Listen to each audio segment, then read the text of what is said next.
Hello, good morning everyone. It's 6 o'clock. Our top story, 18 years after her disappearance, a major new search for Madeleine McCann begins in Portugal this morning. Plus, one of the authors of the Strategic Defence Review warns that Russian cruise missiles could strike the UK within 90 minutes in theory. It's Tuesday, the 3rd of June. Police investigating the disappearance of Madeleine McCann are about to start new searches near the chief suspect's old home. Putting Britain on a war footing, one of the UK's top generals warns that Russian missiles could do the same damage to London and Birmingham that they've done to Kyiv. It's not to say it's about to happen or imminent, but in terms of the capability, a cruise missile is only 90 minutes away from the UK. The Chancellor threatens to sue Roman Abramovich over the profits from the sale of Chelsea Football Club.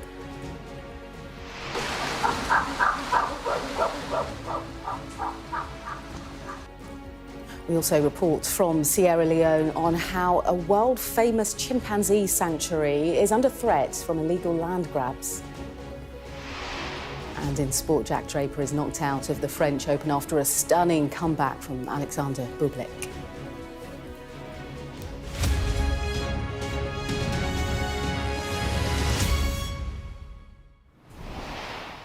Hello, good morning, everyone. So 18 years then after her disappearance, police are preparing to start a major new search for Madeleine McCann. Police are expected to focus their efforts close to the former home of prime suspect, German paedophile Christian B. Well, around 30 German officers will scour rural land in Praia da Luz for any sign of the little girl. She was just 3 years old when she vanished. It's likely that they'll search groundworks, including wells, ruins and water storage tanks too. They're also equipped with ground-penetrating radars that can scan 15 feet below the ground. Well, Rachel is here. Just take us through the timeline of what we know happened in the case. Morning. Good morning. Yes, well, it's hard to imagine, isn't it, that it has been 18 years since that moment in 2007 when the world learnt about Madeleine McCann, and since then hers has become one of the most high-profile missing person cases, really, certainly over the years. A huge amount of resources put in and a huge number of searches, of course, continuing over the years, with Maddie's family certainly still holding out desperate hope that one day she'll be found, or at the very least they will get their answers. But now we know that German police, who are investigating her disappearance, are beginning this new round of searches in Portugal. Really significant. I'll bring you back to the start, remind you of the timeline. It was in the 28th of April 2007 that the McCann family arrived in Praia da Luz for a holiday. Madeleine's mother, Kate, then discovered the little girl was missing on the 3rd of May. Detectives were quick to say they believed she'd been abducted, but they thought she was still alive. Then, 100 days after she went missing, police admitted she could be dead. In that September, Kate and Jerry McCann, her parents, they were made official suspects in their daughter's disappearance. But the following summer, Portuguese authorities shelved their investigation and they said the McCanns were no longer suspects. It was then in 2013 that the investigation was reopened. That was after an internal review uncovered new lines of inquiry, the Metropolitan Police also joining in the search effort.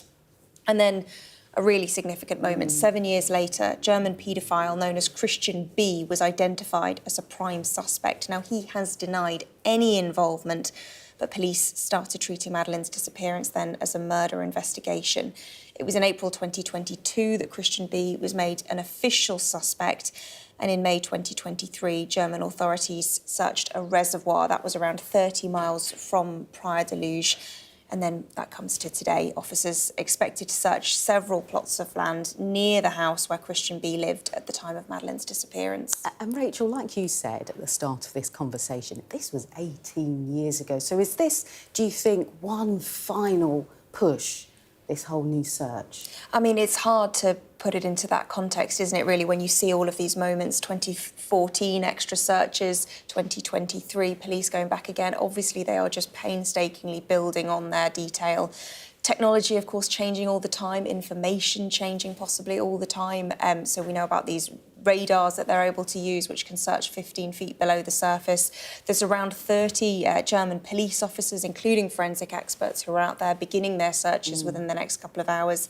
And we understand there's some 20 plots of land, again, around the area, certainly to the east of Praia da Luz, which is where they're going to be focusing on. And yesterday, Portuguese police were spotted setting up tents, closing off dirt roads in the area. Certainly, we know that the Metropolitan Police haven't given up hope. They've continued to fund this operation, and her family, who recently marked what should have been her 22nd birthday, marking the 18th anniversary of her disappearance, talking about their determination, no matter what, really, to keep going. Yeah, OK. Rachel, thanks for bringing viewers up to date on that story and the very latest there. Appreciate that.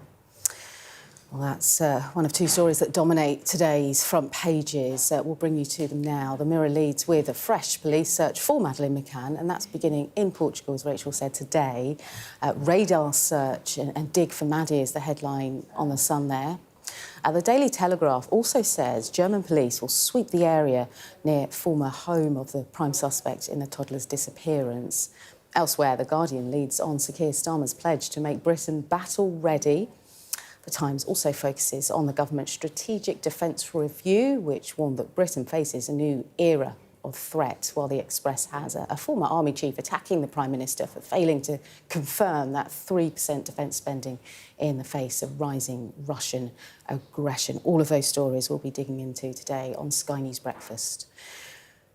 Well, the Prime Minister has pledged more missiles and submarines to deter the threats from Russia. He pledged to make Britain battle-ready as he launched that long-awaited strategic defence review. And one of the report's authors, former military chief General Sir Richard Barrons, told Sky News that the cruise missiles could strike the UK, in theory, within 90 minutes. You look at the damage done to places like Kyiv by missiles and air attack. Those are the same missiles and bombs that could do the same damage to London or Birmingham or Liverpool or Newcastle if we don't take steps to deter that. So we should genuinely, you think, be prepared? I'm not saying you're saying that this is going to happen in the near term or might not happen at all, but we should be prepared, you think, for missile strikes on UK soil? So we should absolutely be prepared to exist in a world where things like precision missiles can range the UK and do great harm. That you're absolutely right. That is not to say it's about to happen or imminent, but in terms of the capability, a cruise missile is only 90 minutes away from UK. Well, Mari's here to react to all of that. You know, the Prime Minister has said he's 100% sure that he will reach that 3% defence budget, but he did seem a bit shaky over that, and the critics have circled, and that's essentially where we're at with the story, isn't it, Mari? Yeah, absolutely. I think the 3% number is really causing Labour a bit of bother this morning. No matter how much they say they are committed to it, or they are, sure and have no doubt, and all the different kind of phrases we've heard over the past few days or week or so from the government around that 3% number.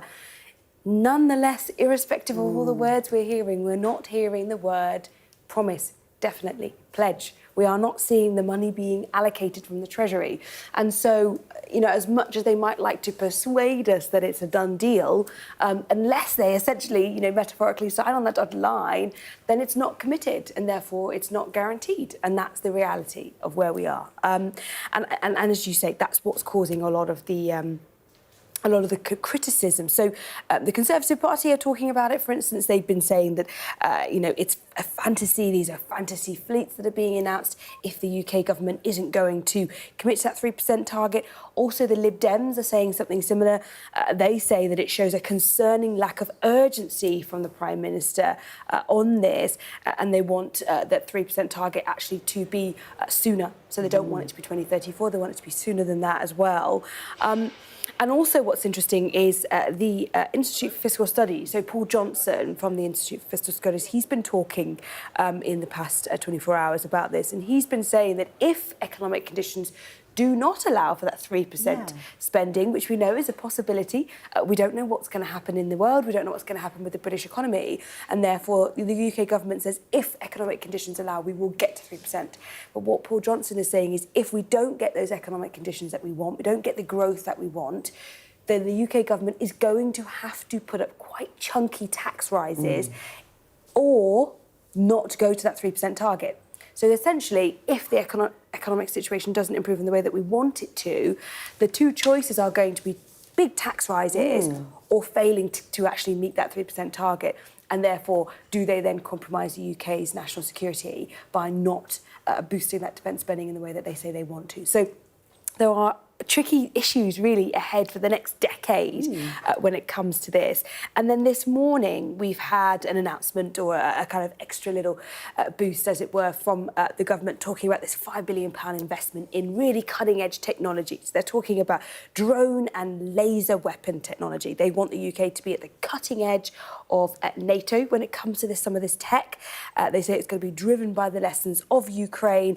They want to end the hollowing out of the armed forces. And John Healey in the government release overnight has been saying it's the most significant advance in UK defence technology in decades. All sounds fantastic. All sounds really shiny, really, really brilliant. If we have the money, if the money is committed and spent, and if they can actually deliver. But the difficulty, like we were just saying, is all about that figure, all about whether they can actually secure the money. And really, John Healey doesn't actually have all that money yet. Interesting. Maury, excellent as always. And just worth mentioning, actually, that at 7:15, Matt Barbette will be speaking to the Defence Secretary, John Healey. And then a little bit later, we'll also hear from the man who used to have his job, Sir Ben Wallace. So do stay with Sky News, so much more to come. Now, a long-awaited review of the water industry has just been published. Let's go live now to our business correspondent, Paul Kelso. Paul, what can you tell us? Morning. Yeah, this is a review of the water industry commissioned by the government, by Sir John Cunliffe, former Deputy Director of the Bank of England, a man who in past has looked at tricky and complex areas like cryptocurrencies, obviously sat at the Bank of England, looking at the way finance operates. And he's looked at the water industry because, frankly, nobody is happy. Customers are not happy with the fact that bills are going up. They're not happy with the quality of water. They're not happy with the sense that water companies have made enormous profits at the expense of water infrastructure. And the new government wanted to take a look at it. Now, Sir John Cunliffe's, this is his interim review. He's got lots of observations. We're short on final recommendations, which will follow, but he's pretty damning about the state of the system. I'll just read you a couple of the top lines. He talks about there being deep-rooted, systemic and interlocking failure in the water industry. I think that's something on which most can agree. And what he's looked at, these interlocking areas that he says have failed, is government direction, the regulation of the industry. Of course, it's a fully privatised water industry that's overseen by a regulator currently, Ofwat, and also the conduct of water companies. And he's looking across that board. I'm afraid he says there is no simple single change that will address all of these. Probably that was always optimistic, but he's setting out the scale of the challenge here.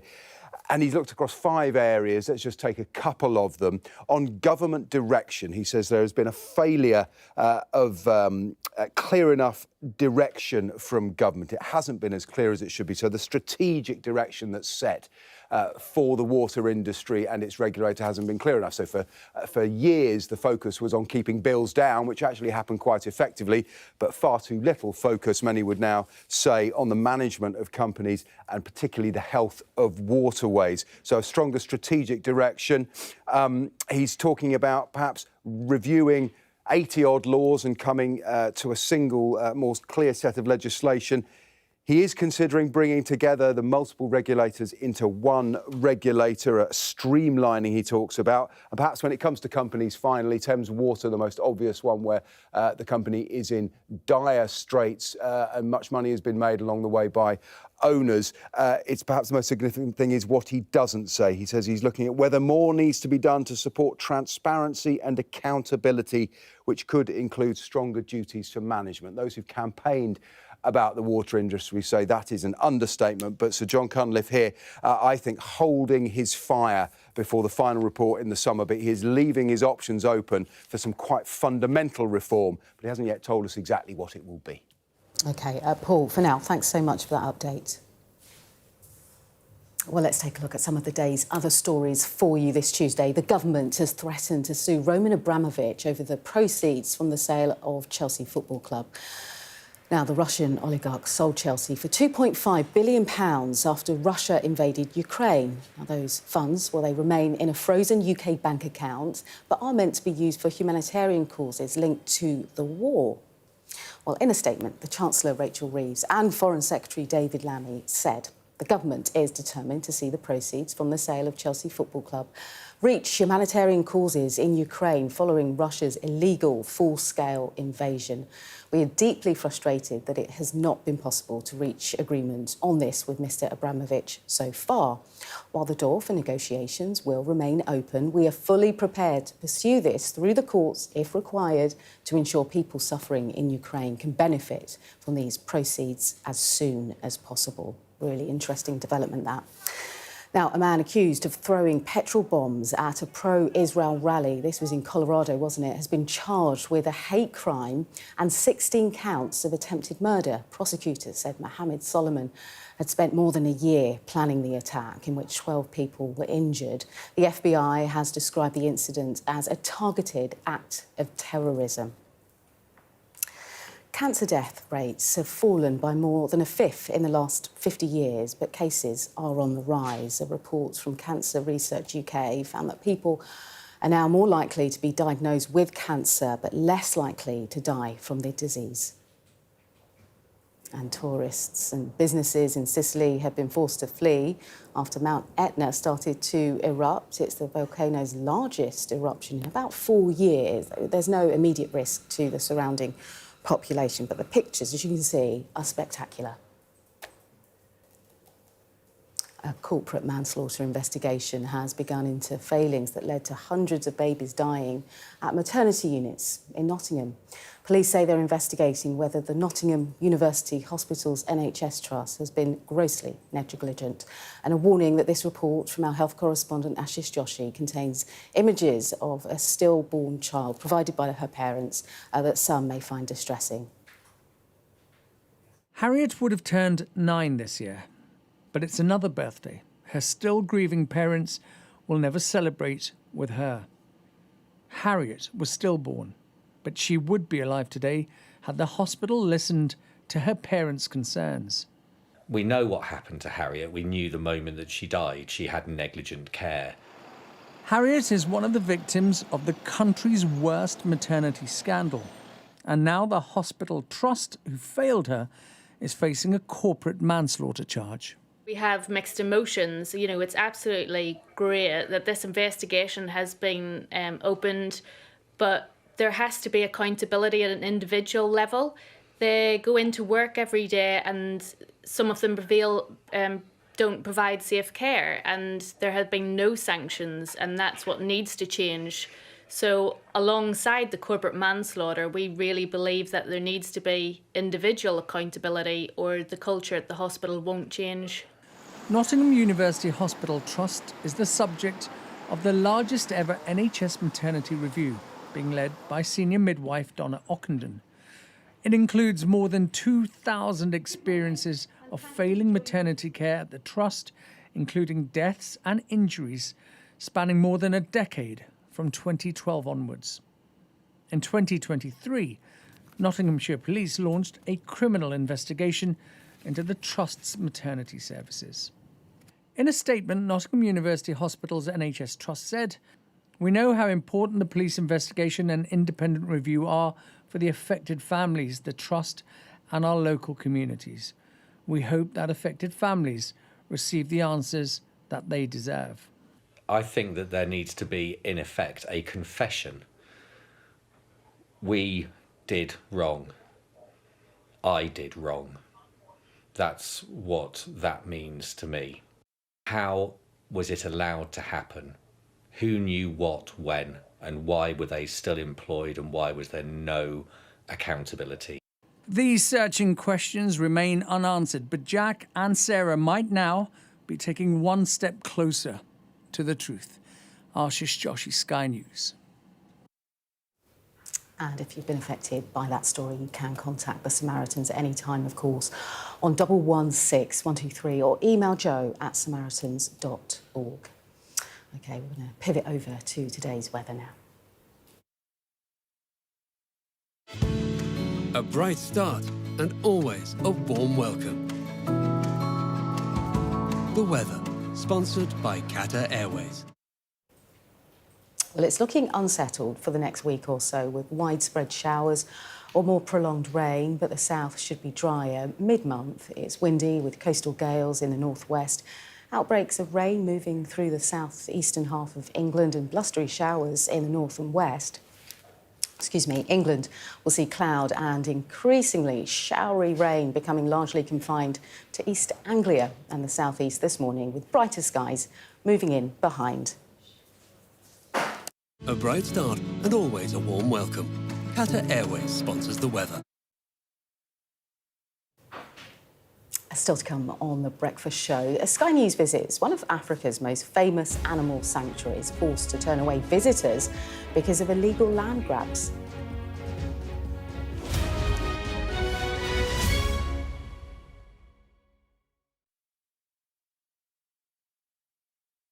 What might happen if Russia attacked the UK? This is clearly an enormous show of force. It is definitely out of the ordinary. We ran a war game with former ministers back in the hot seat. Ben Wallace. Amber Rudd. Jack Straw. It's the kind of war game that's genuinely tested inside government. The Russians are signalling that there may be an attack. Russia knows our weaknesses, but do you? I'm Deborah Haynes. From Sky News and Tortoise, this is The War Game. Listen wherever you get your podcasts.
Show of military might and menace. Why should the West trust you? Frankly, I don't care whether the West trusts us or not. Sky News. Get the full story first. Have a quick word for Sky News. Is the West right? Are you fueling Russia's war machine? American journalist Evan Gershkovich is on trial here, but was first on display. I'm Ivor Bennett, Sky's Moscow correspondent.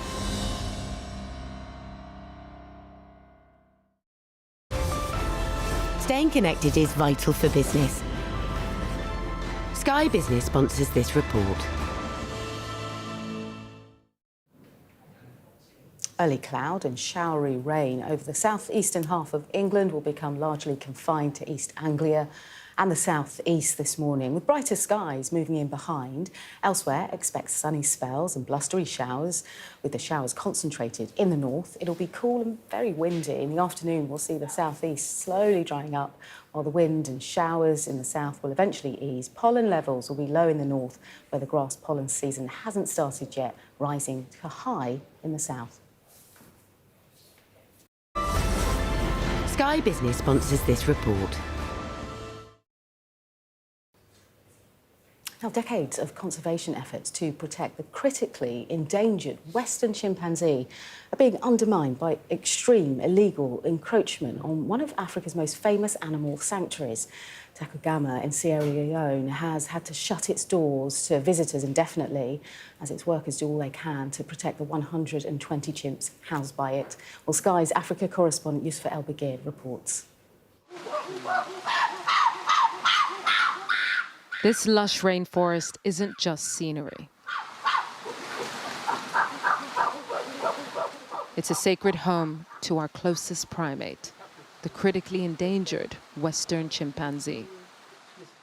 Illegal encroachment is eating away at the borders of this safe haven on the edges of Sierra Leone's capital. That encroachment is fast approaching, and chimps always had this as a buffer. Their territory is diminishing, making them see us as intruders. Yeah, so we need to start going this way. Oh, right. Yeah, come this way. Yeah. Let's get going, yeah. You can see how they are reacting. Imagine on that side when we don't even know who is coming there now. That's where the danger will come. Takugama Chimpanzee Sanctuary is Sierra Leone's most popular tourist attraction. Now closed to visitors as illegal construction undermines 3 decades of conservation efforts. But they continue to care for over 120 rescued chimps of all ages. Esther.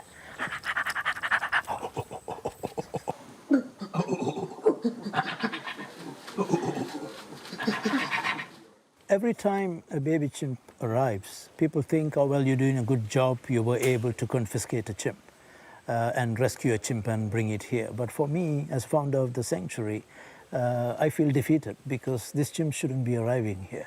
If we have done enough work outside, there shouldn't be any killing. There shouldn't be rescues. That's the time I can say we have achieved something. Just behind Esther is Takugama's latest rescue, Asana.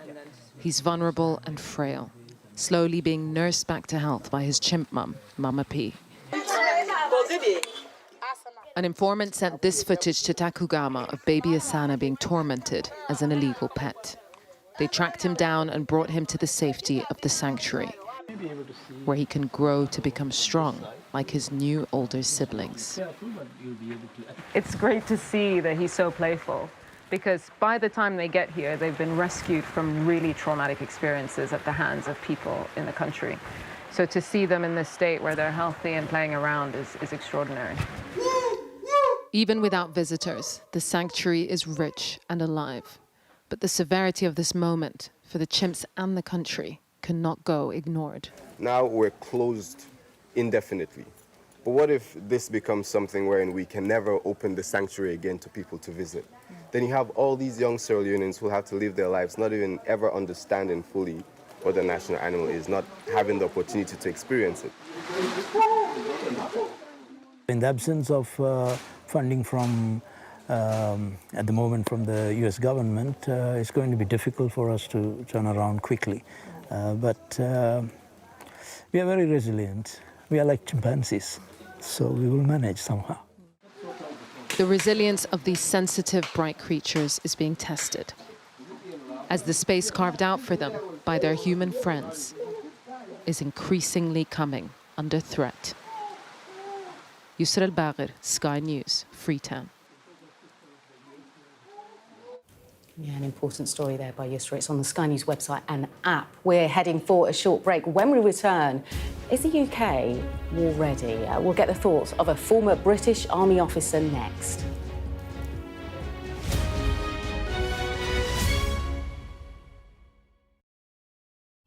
We arrive. A secret hospital hidden in the Myanmar jungle, treating the victims of this bloody war. This is Myanmar today. Its military rulers don't want the world to see, but we have. I fight for my own future. I fight for my generation's future. This is an actual crime. They don't care for that. Myanmar army is only a couple of kilometers away. So this is a major humanitarian disaster.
Welcome back to The Breakfast Show. Coming up, we'll have your latest sport and we'll also take a look at the papers with Mari. But first, let's take a look at our top stories this morning for you. And police are preparing to search, a major new search, in fact, for Madeleine McCann in Portugal. Around 30 German officers will scour the land and rural land in Praia da Luz for any signs of the little girl who was just 3 years old when she vanished 18 years ago. One of the UK's top generals has warned that Russian missiles could do the same damage to London and Birmingham as they've done to Kyiv. Sir Keir Starmer has pledged to make Britain battle-ready with more missiles and submarines to deter the threats from Russia. And the government has threatened to sue Roman Abramovich over the proceeds from the sale of the Chelsea Football Club. £2.5 billion remains in a frozen UK bank account, but they were meant to be used for humanitarian causes linked to the Ukraine war. But let's get more on that strategic defence review and the steps the government has promised to take to get the UK battle ready. Well, these are the details you need this morning. The Prime Minister has said he wants to build 12 new conventionally armed nuclear-powered submarines. He also wants to spend £15 billion on the UK's nuclear warhead programme. He confirmed plans to build 7,000 long-range weapons, including drones and missiles, in the UK. Sir Keir also wants to establish 6 munitions factories to enable round-the-clock production. Well, the UK currently spends 2.3% of its GDP on defence. This is due to be increased to 2.5% by 2027. But the Prime Minister didn't commit to that target of raising defence spending by 3% by 2034. I'm really pleased to say we're joined this morning by Andrew Fox, a former parachute regiment officer who completed 3 tours of Afghanistan. A great pleasure to have you on Breakfast this morning. Your thoughts on that strategic defence review, and do you think the UK is battle ready, as the Prime Minister insists he wants to get us in that shape? Good morning.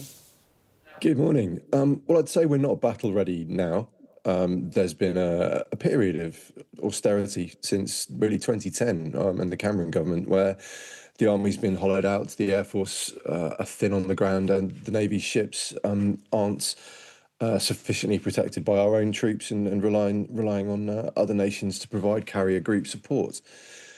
So I think aspirationally, this review is a good thing. I mean, it's going to be very expensive to deliver everything that the government are asking for, and whether 2.5% is going to cover it, I'm not entirely sure. And a lot of it won't come quickly either. You know, there's talk about networked, highly developed drone usage in the armed forces. It's very aspirational, but it needs to be paid for.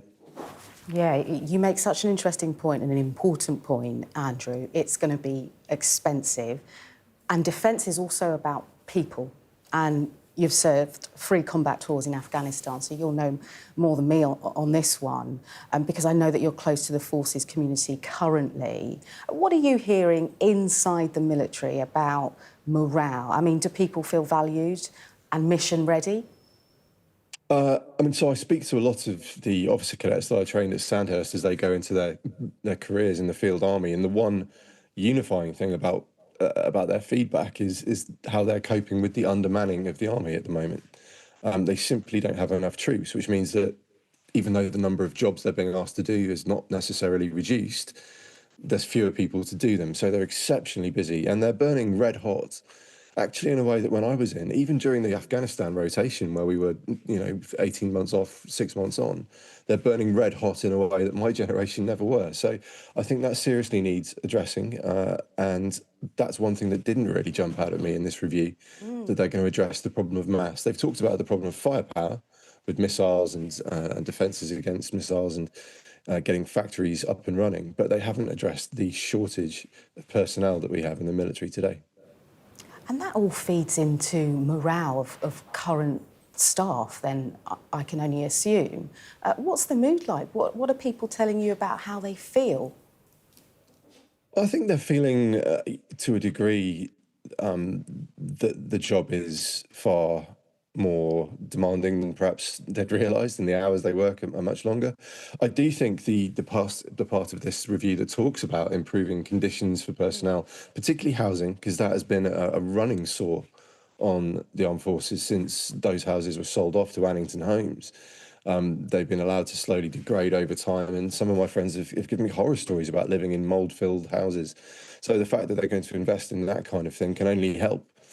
The idea that there's this gap year soldiering or gap year, joining the forces is potentially a good thing, and it might help alleviate some of that stress. But really, I think the focus has to be on making sure there are enough people to do all the jobs that defence wants them to do, and at the moment, there are not. Yeah, we keep hearing, don't we, that there is a recruitment and retention crisis.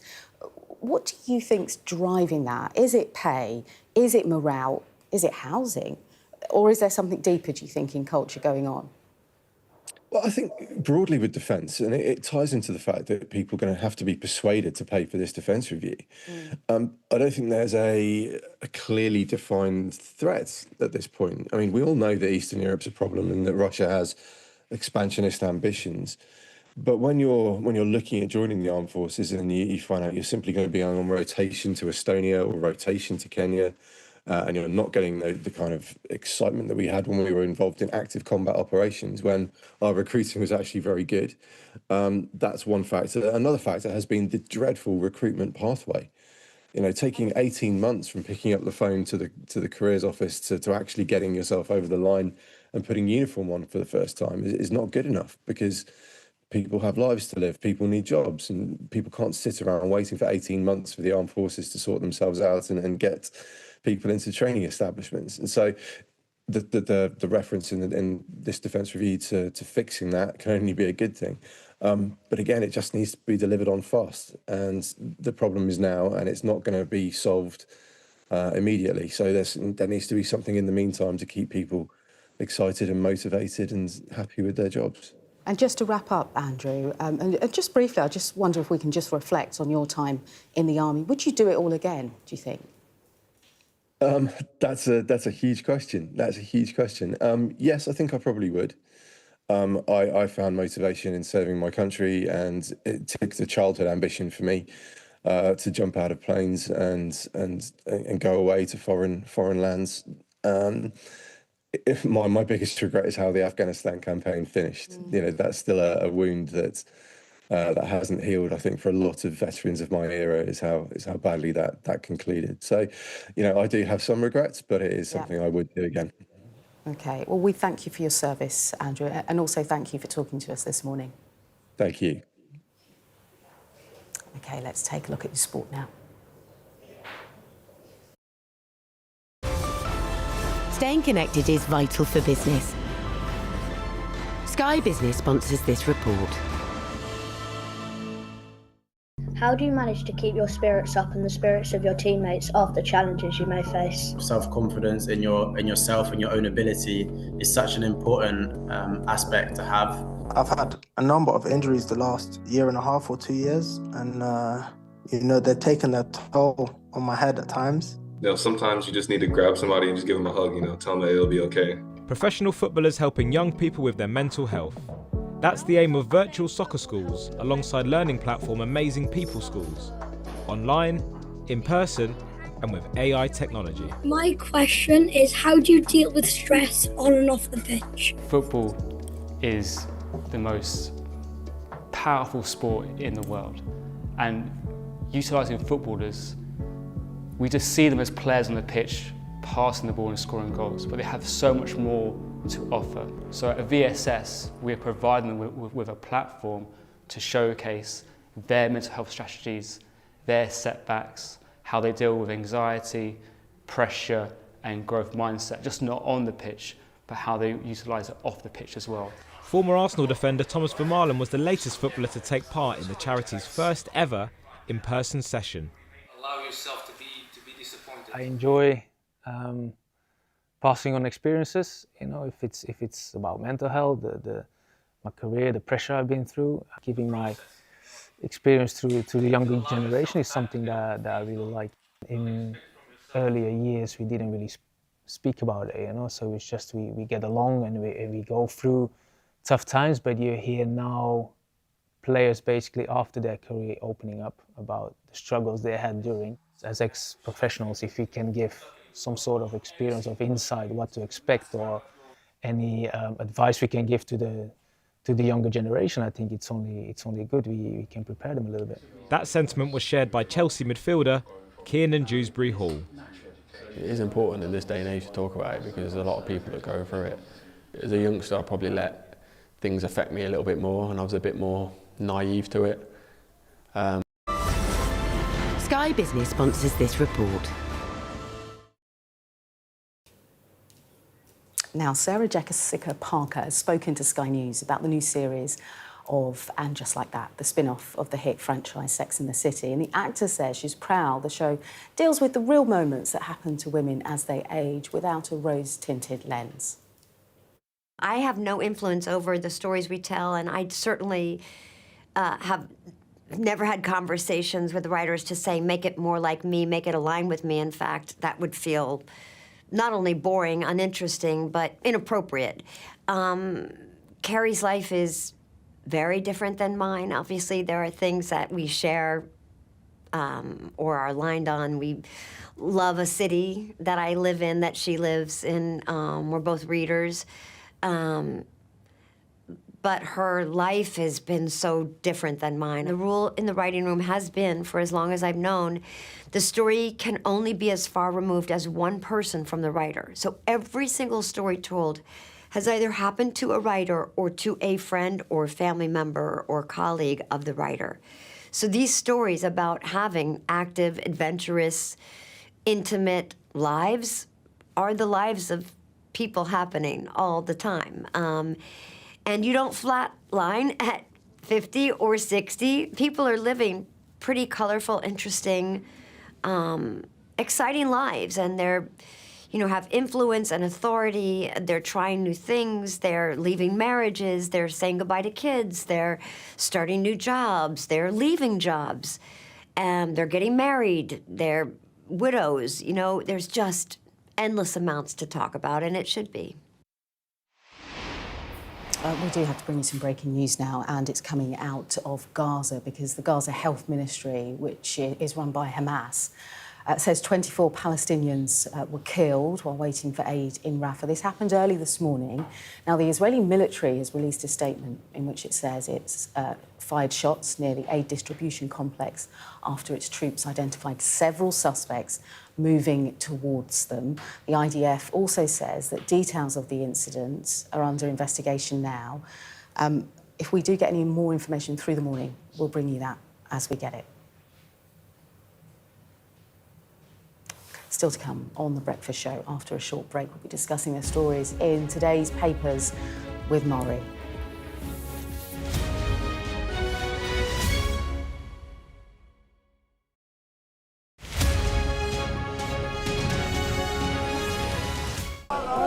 Turkey is burying its dead. Whole families died in this collapse. Generations wiped out. I'm Siobhan Robbins, Sky's Europe correspondent based here in Berlin.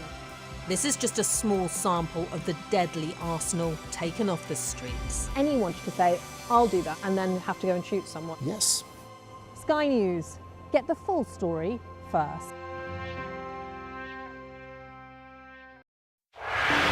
Pushing forward, trying to get people to disperse. What Prince Harry wanted to do was to eject me. Is that your opinion? It is. It is. They were serious, coordinated attacks. It's an entire generation that will have to contend with the horrifying impacts of this conflict. The number of patients is increasing.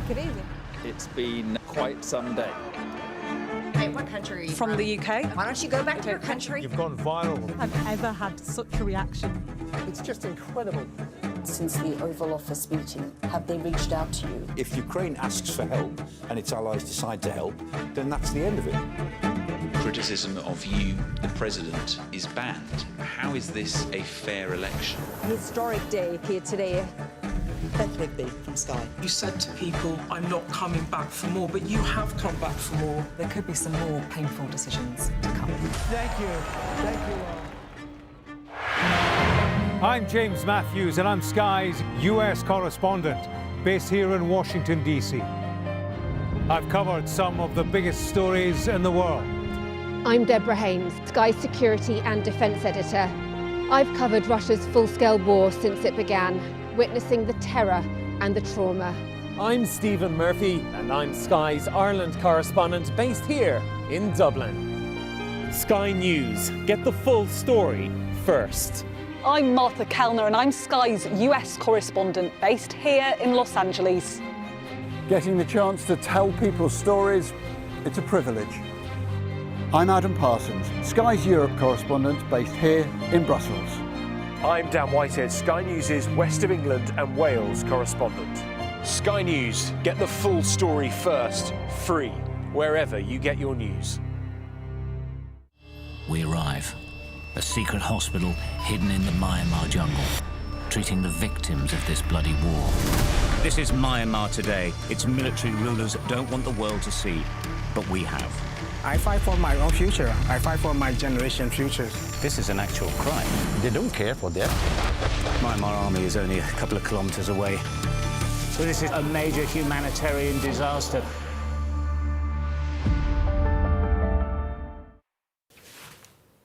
Welcome back, everyone. Mari's here. We're going to delve into the papers. Let's kick off, shall we? This is the Eye, and it's talking about that, I suppose, that gap in military numbers, isn't it, Mari, and what can potentially be done to improve that. And that might include school children being taught about careers in the military.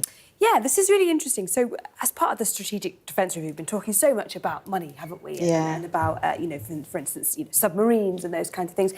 But actually, part of the review is saying that, there's a quote here from the review that says, a more modern, accommodating approach is required, including through shorter commitments that give people a flavour of military careers. So they want the military to be a bit more visible, perhaps, in society, perhaps seen as more accessible. They want people to think that the military might be for them when they're growing up. So they want the MOD to be joining forces with the Ministry of Education and finding ways to kind of entice or encourage young people into thinking about the military. So they've got this scheme where they're essentially going to have a paid gap year for school leavers before they might go to university, where they can essentially join the armed forces for a year and see how it goes, see what they think, see how they, how they feel about it. They also want to kind of spread awareness around defence throughout the whole of society in general. And also what's interesting is they want to focus on increasing military outreach programmes in schools. And then, interestingly, it says the government has ruled out a return to national service, but they do want to boost recruit to the cadet forces by 30% by the end of 2030, so in 5 years' time. And they want an ambition to reach 250,000 cadets in the long term as well. And it's just interesting to see how the government is seeing, the Strategic Defence Review is not just, as we were saying, numbers, cash and equipment, but also trying to make the military more appealing. And that also is not just about recruitment, it's about retention as well. We know that people are leaving the military and we need them to stay. So I just found that an interesting element to the story. I think people at home will all have seen, the adverts that, whether it's to join the Royal Navy and how exciting that might look to do, but TV ads alone are not really bringing in the numbers. So if there can be initiatives in schools and education around it being a career and it being properly funded and the pay being really well, perhaps there's light at the end of the tunnel in terms of numbers, one would hope. Really change of gear here. I found this really interesting. It's in The Guardian, and it's page 11, and it's all about Christian Dior, the fashion brand. Well, it's appointed for the first time ever a new creative director. He's very young, he's 40. His name is Jonathan Anderson, and he's from County Derry in Northern Ireland. Now, the reason that I bring this up is not only is it fantastic that there's someone from Northern Ireland that's the head of Christian Dior, and it's not just the men's, it's the women's too, it's the home brand, it's everything to do with this luxury brand. But it pivots a signal, I think, in that traditional designer house to something a bit more edgy. Fashion brands across the board are having, I suppose they're at a real crossroads, to be fair, with the cost of living crisis and how you appeal to Generation Z. But this guy now is taking over. It has, a 78-year history, this fashion brand. And it's this guy from Northern Ireland that will be brought in to try to shake up, to appeal to younger buyers, potentially. And I thought the relevance in bringing this up is that someone like Jonathan Anderson, he will show the industry how it needs to change. He will show it potentially how to appeal to masses rather than the few. So I thought that's a really good one just to keep an eye on, because he's going to be a really big name, I think, obviously. And he'll be a good one to get on Sky News, really, to pick his brains about the brand ahead. So that caught my eye this morning, because he's really cool. Wow. So, onto the Mail then. This is a front-page splash. Yes. Tory warnings over backdoor blasphemy law. This is across some of the other papers too, but... Yes, it is. Goodness me, talk us through it. This is a really interesting story, as you say, covered in many of the papers this morning, but front page of the Mail. And this is all about a man called Hamit Koskan, 50-year-old man who, outside the Turkish consulate in Knightsbridge in London, he burned a copy of the Quran, and then he shouted things about Islam. He said, F Islam, Islam is a religion of terrorism, the Quran is burning, while he's holding this burning copy of the Quran. Now, he was ordered to pay a £240 fine and a £96 statutory surcharge. He was found guilty of a public order offence motivated by hostility toward members of religious groups, namely followers of Islam. That's what the judge said. However, the Conservative Party are saying this is incredibly concerning. Kemi Badenoch, let me read you the quote. She says, de facto blasphemy laws will set this country on the road to ruin. This case should go to appeal. Freedom of belief and freedom not to believe are invaluable rights in Britain. I'll defend those rights to my dying day. Nick Timothy, a Tory MP, says we now have a blasphemy law in this country. Parliament never voted for it. I will introduce a bill to put a stop to this week. The man, he's half Turkish, half Armenian. He came to the UK from Turkey since the protest. He's received death threats, has been moved to a safe house after it was alleged that two men broke into his home and attacked him. He's an atheist, and what he says is a quote from him here. He says, would I have been prosecuted if I'd set fire to a copy of the Bible outside Westminster Abbey? I doubt it. This is causing a big stir in politics, and the reason I wanted to do this story is because it speaks to this thorny issue around, freedom of speech versus, attacking people, or victimising people, and it's a really, really fine line. And the Tories seem to say that this has tipped over the line. Other people would argue what he did was abhorrent and he deserved to be prosecuted for it. But it's a really, really interesting story, so I just wanted to bring that to your attention. OK, we'll have to leave the paper review there for now. Thanks so much, Mari. Apparently, though, a survey of over 32 years, 500,000 people says 3 cups of coffee a day for women helps your health long term. I'm on my second, so that's good. Let's take a look at the weather. The ideal atmosphere, whatever the altitude. The weather, sponsored by Qatar Airways. So it's looking unsettled for the next week or so, with widespread showers and more prolonged rain, but the south should be drier mid-month. It's windy with coastal gales in the northwest and outbreaks of rain moving through the southeast half of England, with blustery showers in the north and west. England will see cloud and increasingly showery rain becoming largely confined to East Anglia and the southeast this morning, with brighter skies moving in behind. Elsewhere, most parts can expect sunny spells and blustery showers, with showers concentrated in the north. It'll be cool and very windy. Breathtaking views with clear skies ahead. Qatar Airways sponsors the weather. Well, that's all from us for a moment. Do join us after the break. We'll be joined by Matt Barbette. We'll have all of your headlines after this very short break. Thanks so much for your company.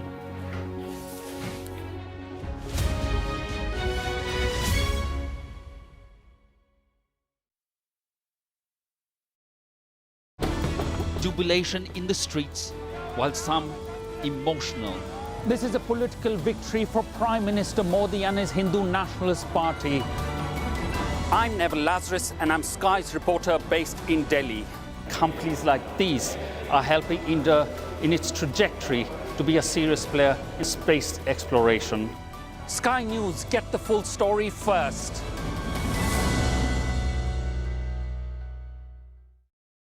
A show of military might and menace. Why should the West trust you? Frankly, I don't care whether the West trusts us or not. Sky News. Get the full story first. Have a quick word for Sky News. Is the West right? Are you fueling Russia's war machine? American journalist Evan Gershkovich is on trial here, but was first on display. I'm Ivor Bennett, Sky's Moscow correspondent.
Good morning, it's 7 o'clock. Our top story, 18 years since she disappeared. A major new search for Madeleine McCann begins in Portugal this morning.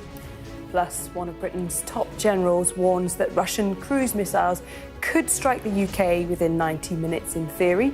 We'll speak to the Defence Secretary in the next few minutes. And how a volcanic blast from Mount Etna sent tourists fleeing. We'll be live in Sicily. It is Tuesday, the 3rd of June. Police investigating the disappearance of Madeleine McCann are about to start new searches near the chief suspect's old home. Police tents have been set up just behind us here as a major search led by police from Germany is about to begin 2 decades after the 3-year-old British girl went missing. Putting Britain on a war footing, the UK's former army chief warns that Russian missiles could do the same damage to London and Birmingham that they've done to Kiev. It's not to say it's about to happen or imminent, but in terms of the capability, a cruise missile is only 90 minutes away from UK. The Chancellor threatens to sue Roman Abramovich over the profits from the sale of Chelsea Football Club.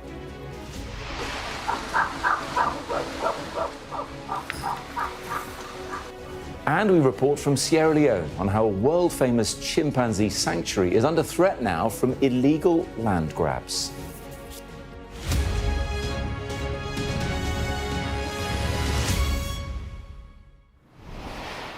Good morning. 18 years after she disappeared, police are now preparing to start a major new search for Madeleine McCann. Officers are expected to focus their efforts close to the former home of prime suspect, German paedophile Christian B. Around 30 German officers will scour rural land in Praia da Luz for any sign of the little girl who was just 3 years old when she vanished. Dan Whitehead is in southern Portugal for us this morning, in Praia da Luz, in fact. Morning to you, Dan. Tell us more about this, because it's a bit of a race against time, isn't it? It is. Christian B, the prime suspect in this case, is due to be released from prison in Germany in September. He's currently serving a 7-year stretch for a rape. He denies any involvement in Madeleine McCann's disappearance, but here we are, back in Praia da Luz, 18 years on from the disappearance of that little British girl. And we've just been moved back by police. You can see the tape just behind us here, but we did manage in the last hour to get around half a mile or so further up the track. This is rough scrubland around here, and we are about a 10-minute drive from that holiday apartment in Praia da Luz that Madeleine McCann was at with her family when she went missing back in 2007. Now, to describe the scene of what's going on further up the track here, we got very close, about 10 metres or so, from the operational tents that have been set up by the Portuguese police in conjunction with their counterparts in Germany. There's the German police who requested to come and do this search. They are leading the investigation into this case. They have set up the tents there. I had a brief word with one of the police officers, didn't want to say too much. He came up to us in his balaclava, but he did say to us that they are searching multiple areas each day, that it is a large area that they are searching. And as I said, that this is very dense, wild scrubland on the perimeter of a golf course and new housing estates, brand new houses that have popped up. But up there are ruins of buildings, there's old stones, it's very thick, coarse grassland, and so it's difficult territory to search. As you mentioned, it is close to where Christian B's property was when he lived in the area around Praia da Luz back in 2007 at the time of her disappearance. A few dozen is what the officer told me.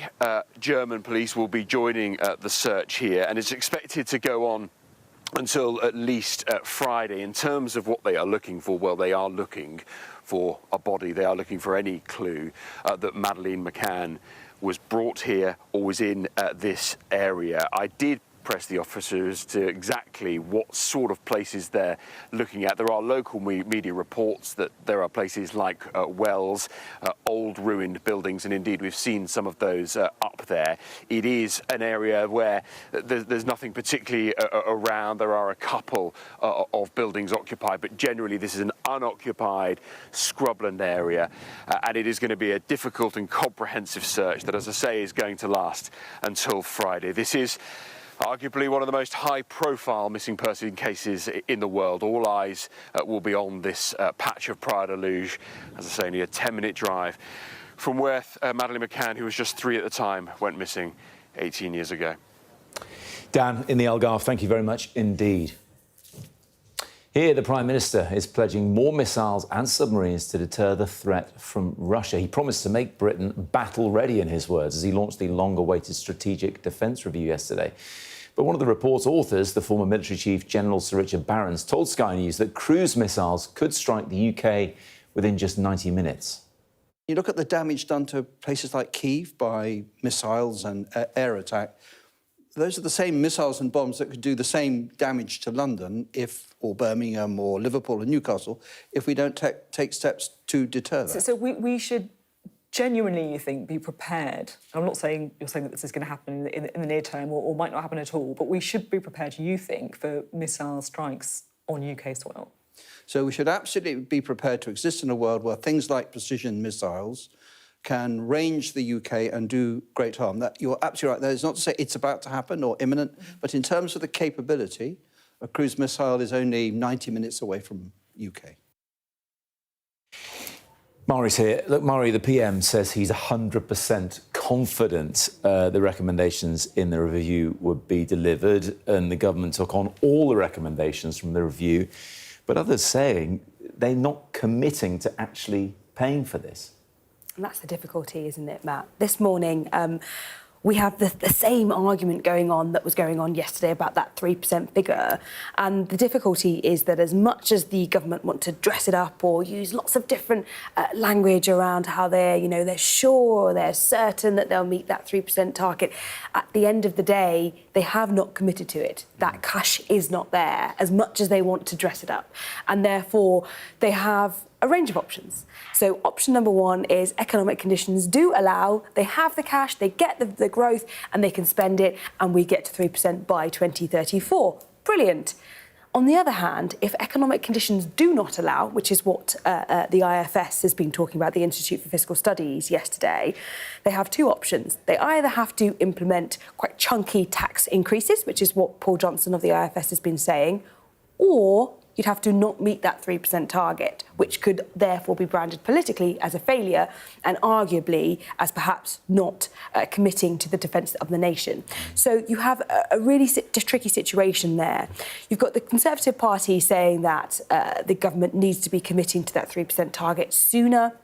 They want it to come sooner. They said they would do it sooner. Of course, they're in opposition. They haven't actually got to worry about the money.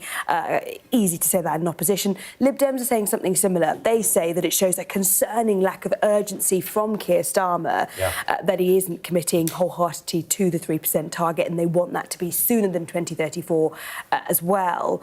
And then this morning, the government's coming out with this, shiny release about new tech in the military. So they're saying £5 billion investment in drones and laser weapon technology. They want us to be on the cutting edge of NATO and really to kind of have a really significant advancement in defence technology here in the UK.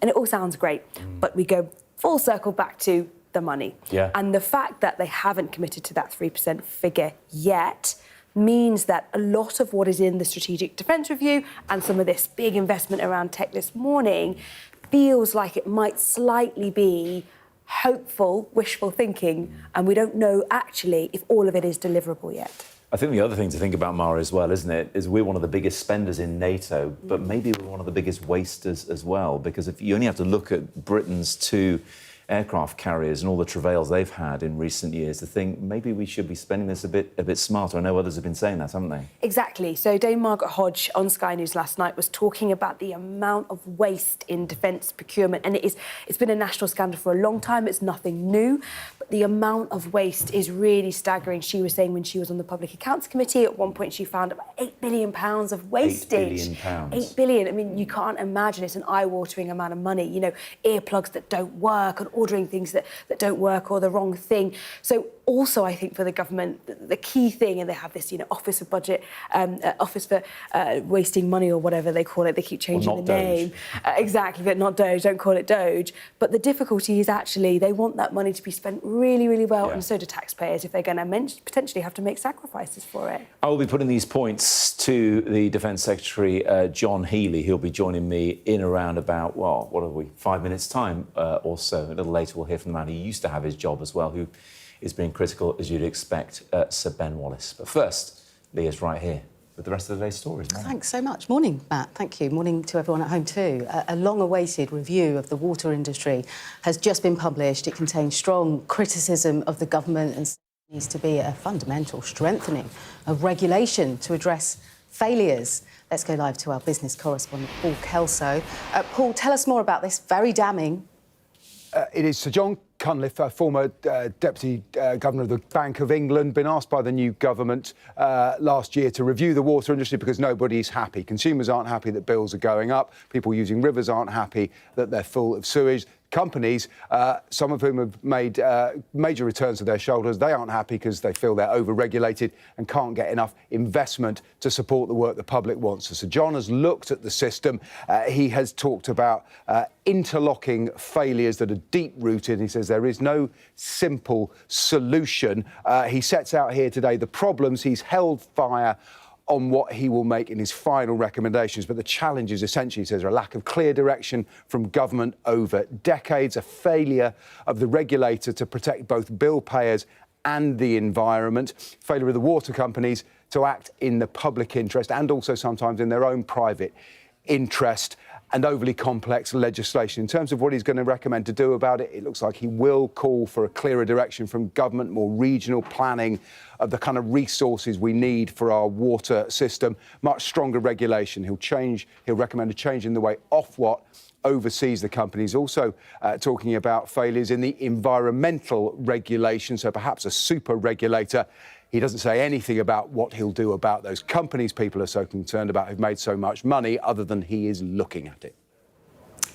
Paul, while you're here, you've got some news on Thames Water. Bring viewers up to date. Yeah, absolutely. This is an announcement that Thames Water has just made that absolutely falls into the area that Sir John has been looking at. Thames is deeply troubled. It is carrying billions of pounds in debt. It has been on the brink for more than a year, and it has been engaged recently in negotiations with potential investors to put fresh equity, that's fresh money, into the company, a group called KKR, Private Equity Investors. They've been selected as the preferred partner for this process, working with their creditors, about 15 billion of debt. They were probably going to lose some money as KKR put more money in. Well, they've announced just now that KKR has pulled out of the process.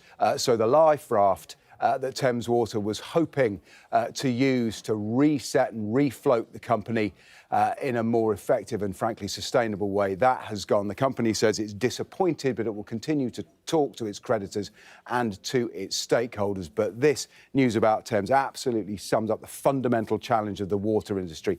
Here is Britain's biggest water company. Many believe it's been horrendously mismanaged in the past, but today it is struggling to attract investors to put more money into the company, and that's something this review that we began talking about is hoping to address. Stronger regulation will lead to more viable companies that act in the public interest as well as their shareholders. OK, Paul, thank you. Great stuff as always. Let's take a look at some of the day's other stories for you now. And the Hamas-run Gaza Health Ministry claims 24 people have been killed while waiting to receive aid in Rafah. Now, the IDF confirmed its troops fired shots near a few individual suspects, they say, who were accused of advancing towards Israeli soldiers away from designated aid distribution areas. The IDF says it's aware of reports regarding the casualties they're investigating. Elsewhere, a man accused of throwing petrol bombs at a pro-Israel rally in Colorado has been charged with a hate crime and 16 counts of attempted murder. Prosecutors said Mohammed Solomon had spent more than a year planning the attack, in which 12 people were injured. The FBI has described the incident as a targeted act of terrorism. Cancer death rates have fallen by more than a fifth in the last 50 years, but cases are on the rise. A report from Cancer Research UK found that people are now more likely to be diagnosed with cancer, but less likely to die from the disease. Best picture story of the day, this. Tourists and businesses in Sicily have been forced to flee after Mount Etna started to erupt. It's the volcano's largest eruption in about 4 years, although there's no immediate risk to the surrounding population. Thanks, Leah. I want to talk about Roman Abramovich because that's a name Chelsea fans probably thought they'd heard the last of, but back in the headlines this morning as it happens, because it seems the government want to go after some of the money, if not all the money, he got from the sale of Chelsea. Yes. All those years ago. When was that? 2 or 3 years ago? That was in 2022. Yeah. And so this was just after Russia invaded Ukraine. Just to give a bit of context with who we're looking at here, this is Roman Abramovich. He's an oil tycoon, and he bought Chelsea in 2003. And under him, the club had a massively successful run, 5 Champions League, 5 FA Cups. So really impressive run there. Mm-hmm. But in March 2022, as you said, he was sanctioned by the UK government. He was forced to sell the club. That sale eventually went through in May 2022, and it was sold to an American consortium. And the profits of that sale were roughly about £2.5 billion. Yeah. And he had promised, look, this money will go into an account that will help humanitarian causes and help those affected by the war in Ukraine.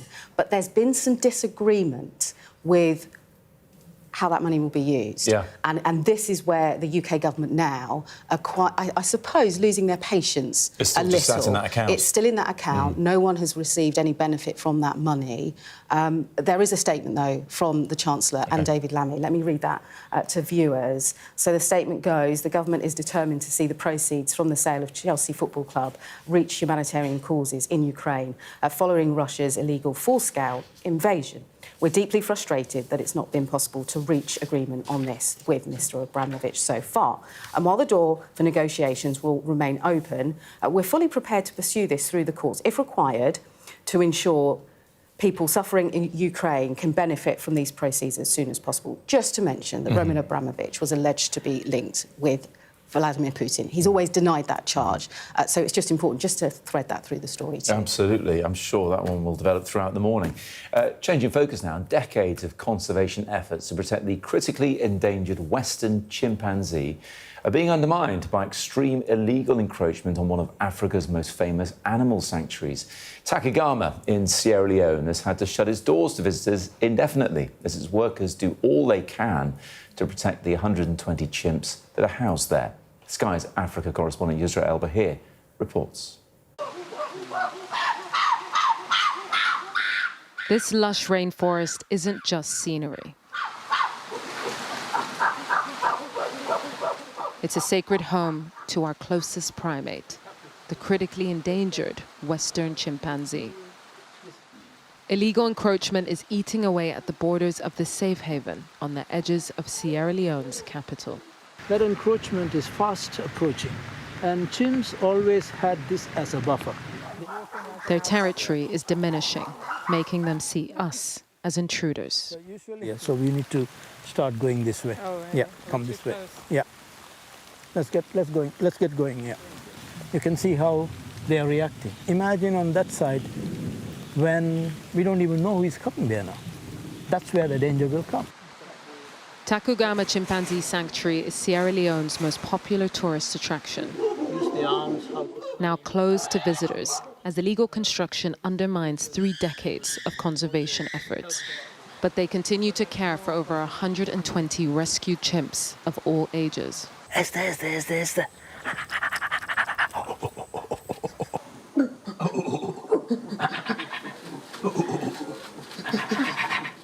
Every time a baby chimp arrives, people think, oh, well, you're doing a good job. You were able to confiscate a chimp and rescue a chimp and bring it here. But for me, as founder of the sanctuary, I feel defeated because this chimp shouldn't be arriving here. If we have done enough work outside, there shouldn't be any killing. There shouldn't be rescues. That's the time I can say we have achieved something. Just behind Esther is Takugama's latest rescue, Asana. He's vulnerable and frail, slowly being nursed back to health by his chimp mum, Mama P. An informant sent this footage to Takugama of baby Asana being tormented as an illegal pet. They tracked him down and brought him to the safety of the sanctuary, where he can grow to become strong, like his new older siblings. It's great to see that he's so playful, because by the time they get here, they've been rescued from really traumatic experiences at the hands of people in the country. So to see them in this state where they're healthy and playing around is extraordinary. Even without visitors, the sanctuary is rich and alive. But the severity of this moment for the chimps and the country cannot go ignored. Now we're closed indefinitely. But what if this becomes something wherein we can never open the sanctuary again to people to visit? Then you have all these young Sierra Leoneans who have to live their lives not even ever understanding fully what the national animal is, not having the opportunity to experience it.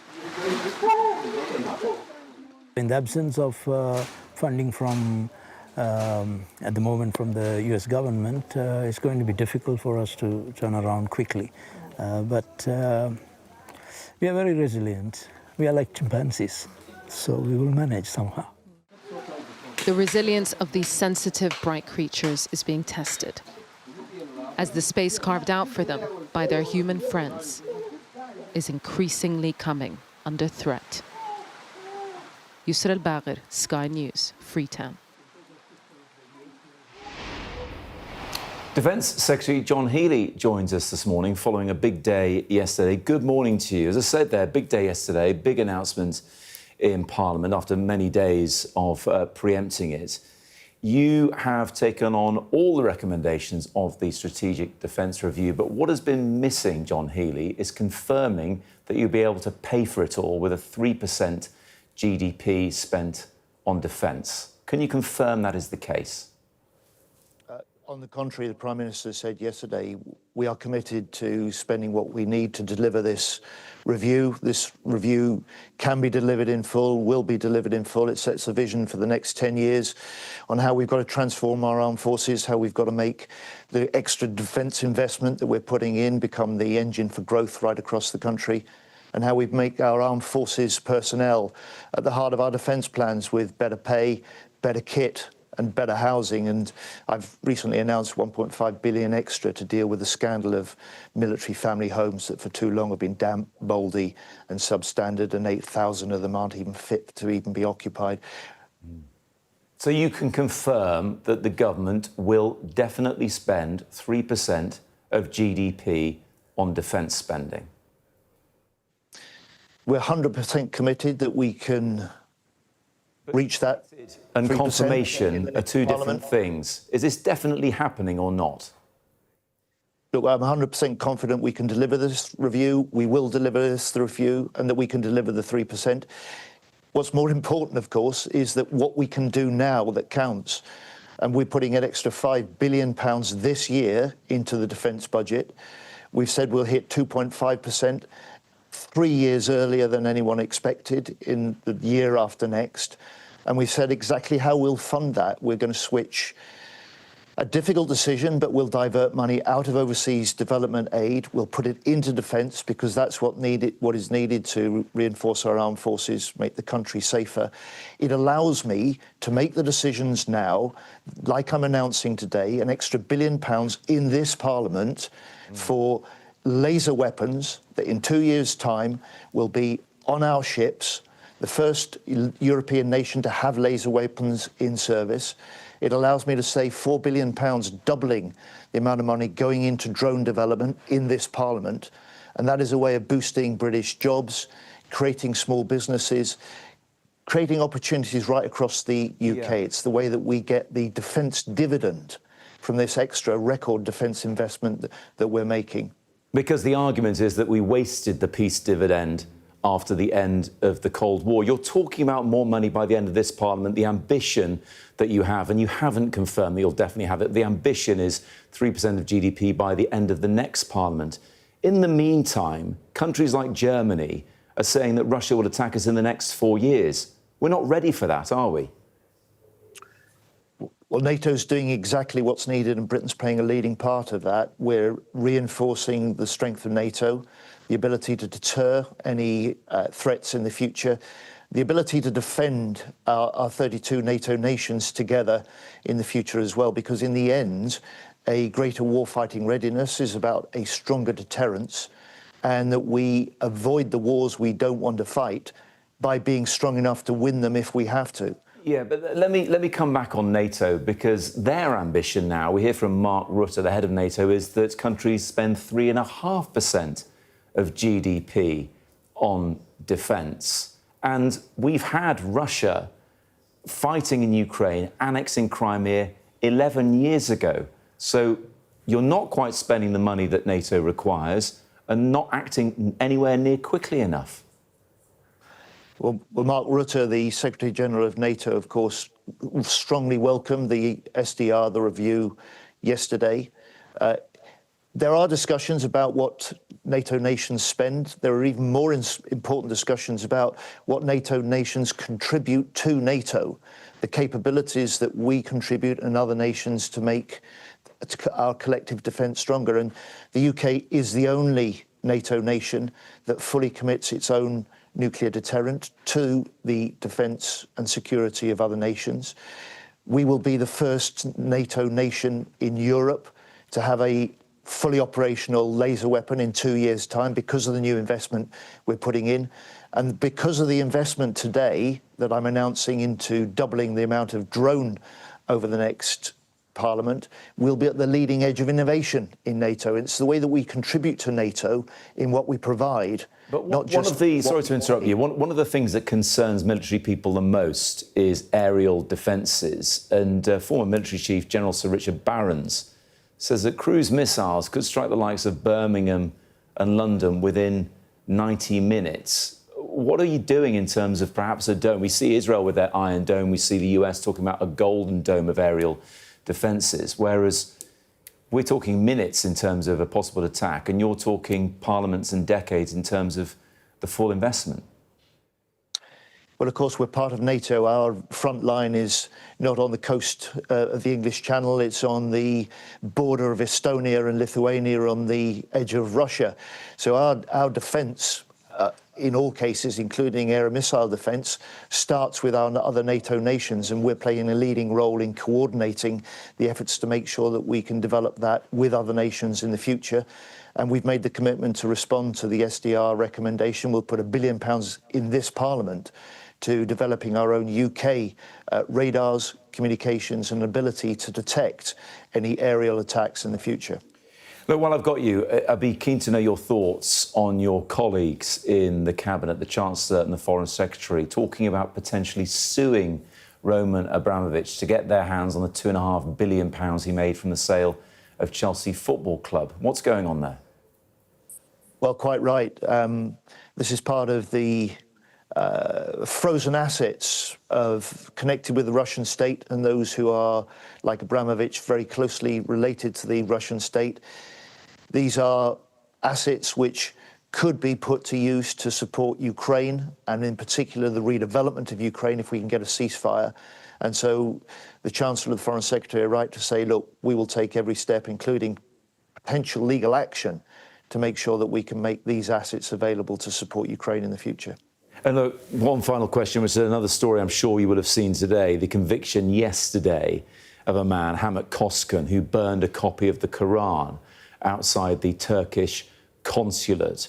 There are concerns that this is bringing blasphemy laws, which were repealed years ago, back via the back door. If someone burnt a Bible outside Westminster Abbey, they wouldn't necessarily be arrested, charged and convicted. So what's your response to that? Quite simply, this is a judgment and a matter for the courts and independent judiciary in our democratic system in Britain. Is it blasphemy laws coming back via the back door? We don't have blasphemy laws. We don't have any plans to reintroduce blasphemy laws. John Healey, appreciate your time this morning. Thank you very much indeed. Still to come here on Breakfast. A healthcare system under fire. We'll be hearing from a surgeon who's at one of Gaza's last remaining hospitals.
we've got your Sunday mornings covered.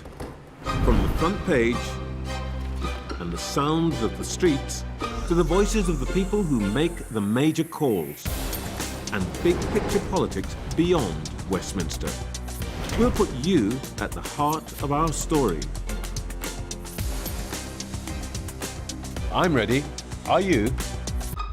Join me, Trevor Phillips, Sunday mornings on Sky News. A show of military might and menace. Why should the West trust you? Frankly, I don't care whether the West trusts us or not. Sky News. Get the full story first. Have a quick word for Sky News. Is the West right? Are you fueling Russia's war machine?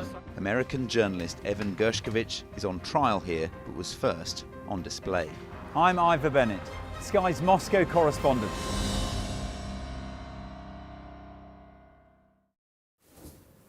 Welcome back to Breakfast. Coming up, we'll be live in Gaza with a British surgeon who is working there at the moment. Very difficult situation. But first, Leah has our top stories. Thank you very much, Matt. Police are preparing to start a major new search for Madeleine McCann in Portugal. So around 30 German officers will scour rural land in Praia da Luz for any sign of the little girl, who was just 3 years old when she vanished 18 years ago. One of the UK's top generals has warned that Russian missiles could do the same damage to London and Birmingham as they've done to Kyiv. Sir Keir Starmer has pledged to make Britain battle-ready with more missiles and submarines to deter the threat from Russia. At least 24 people have been killed while waiting to receive aid in Rafah, according to the Hamas-run Gaza Health Ministry. The IDF confirmed its troops fired shots near a few individual suspects who were accused of advancing towards Israeli soldiers, but away from aid centres. But they say they're investigating. The government has threatened to sue former Chelsea owner Roman Abramovich to make sure the sale of the club goes to Ukraine. We will head to Gaza in a moment, but first, Mari is here to give us your take on the chat there with John Healey. What did you make of what he said? Still no guarantee they'll spend all the money necessary to follow their ambitions. It's really interesting. So you asked him so many times and very, very clearly, can you commit to that 3% spending? That is what the Strategic Defence Review is based upon, partly. And he just kept saying, we're committed to spending what we need to deliver the review. And then he said again, we're 100% confident we can deliver the review and deliver. But again, he couldn't utter the words because realistically, he's in a bit of a financial straitjacket where unless the Treasury say yes, he can't then go on air and say that. And so it was interesting to see him kind of really, to an extent, stonewalling you on that question because he just can't say those words as much as he clearly wants to for his brief.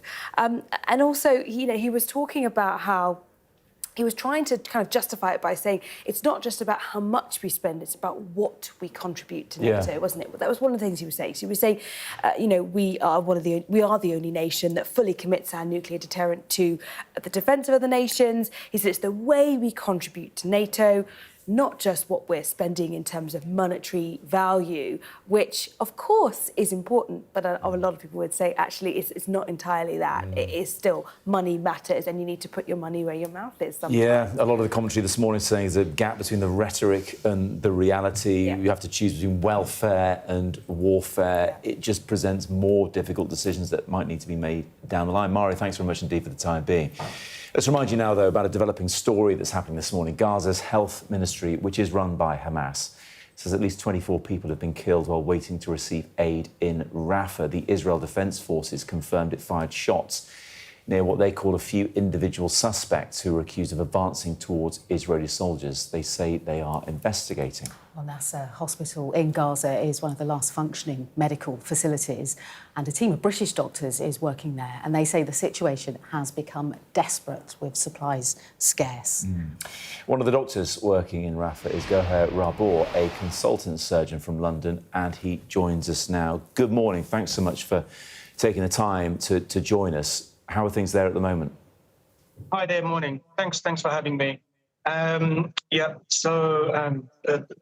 we could talk about the mass casualty event which occurred on Sunday, but the whole situation here is very, very desperate.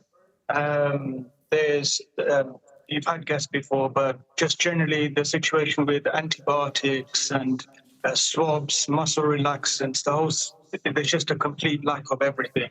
But happy to talk about the mass casualty events which took place on Sunday, of which there was 2. Doctor, can you just give us an insight? This might sound a bit strange, I don't know, but how are you and your team coping in this situation? How are you looking after each other? The team and other colleagues, we're doing fine. What is actually really, really remarkable is the strength of the Gaza Palestinian doctors, healthcare, who've suffered for 19 months. It is absolutely phenomenal how they function.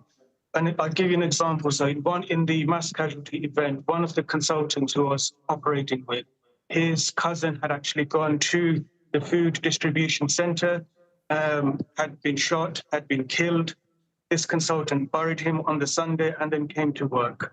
So, you can put my side and other colleagues, but the Gaza doctors and the healthcare workers, it's just phenomenal.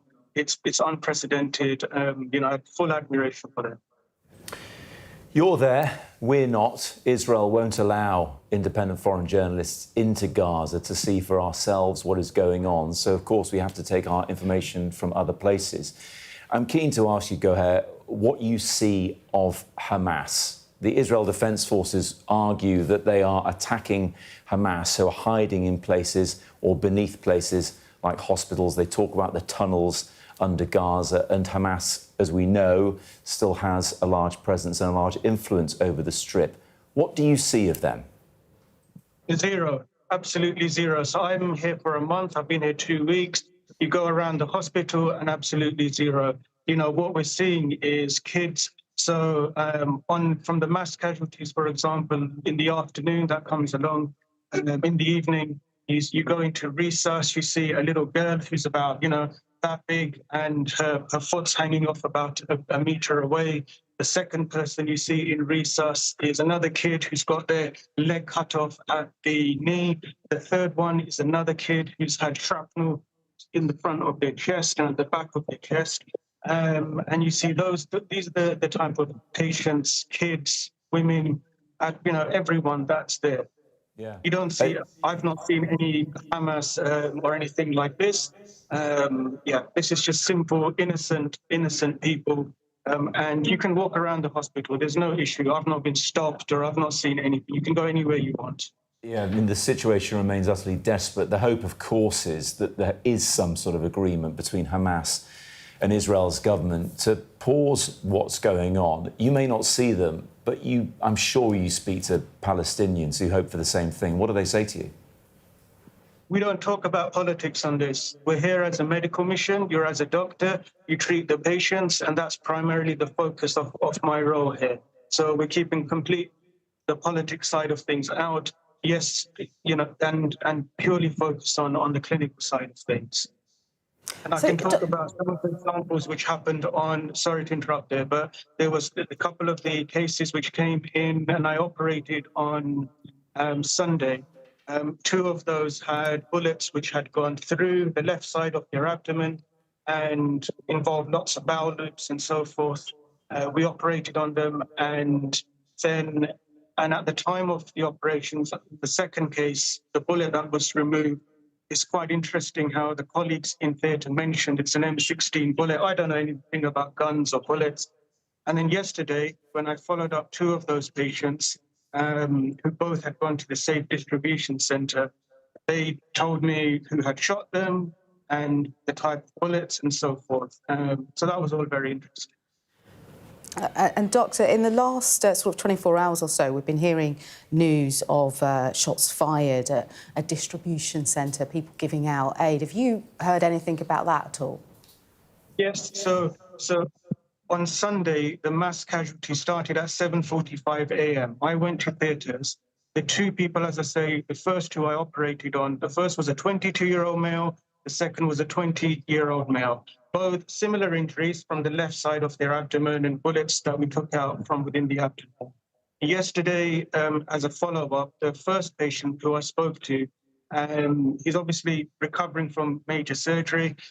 He said he had gone to the food distribution centre, which is part of a safe zone, and he had obtained some food. When he left, then he was shot on. And like you're asking me these open questions, I also put to him, you know, what was the event and who shot you? And he said the bullets came from the tanks. So soldiers who lifted themselves from the tanks and then fired.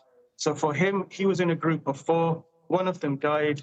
He himself and the other 2 lay on the floor for 1.5 hours before they could be taken away. And did anyone, come to help you from a military point of view? 0.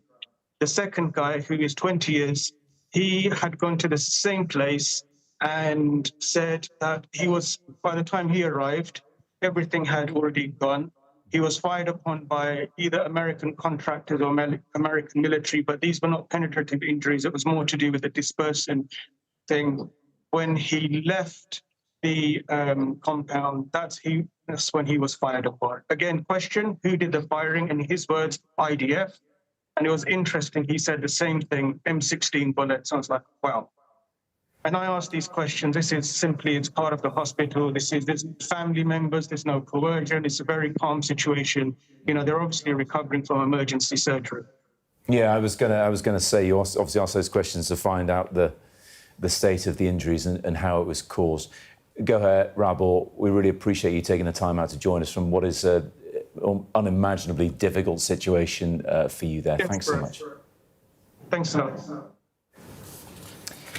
Still to come here on Breakfast, as a long-awaited review of the water industry is published. I'll be speaking to the environmental campaigner, the rather frustrated Fergal Sharkey.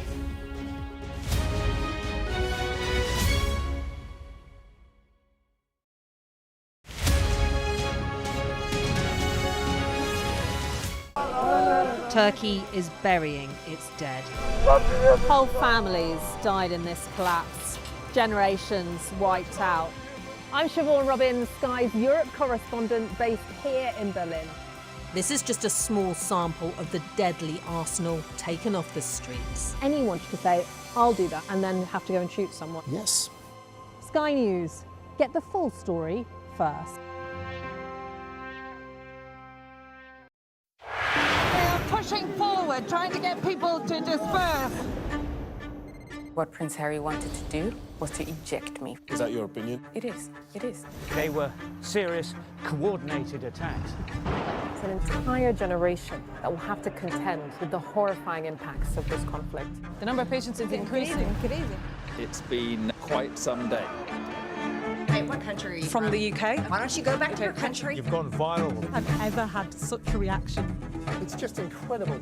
Since the Oval Office meeting, have they reached out to you? If Ukraine asks for help and its allies decide to help, then that's the end of it.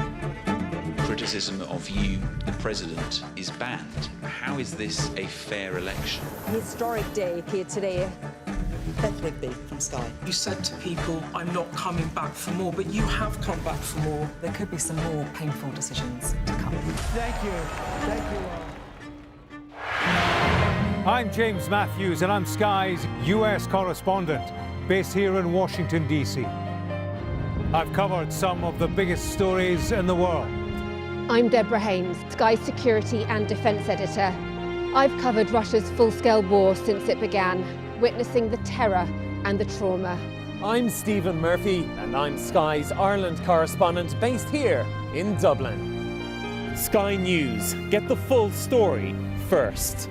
I'm Martha Kellner, and I'm Sky's US correspondent based here in Los Angeles. Getting the chance to tell people's stories, it's a privilege. I'm Adam Parsons, Sky's Europe correspondent based here in Brussels. I'm Dan Whitehead, Sky News' West of England and Wales correspondent. Sky News, get the full story first, free, wherever you get your news.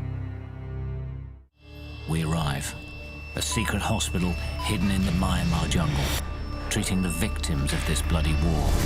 This is Myanmar today. Its military rulers don't want the world to see, but we have. I fight for my own future. I fight for my generation futures. This is an actual crime. They don't care for that. Myanmar army is only a couple of kilometres away. So this is a major humanitarian disaster.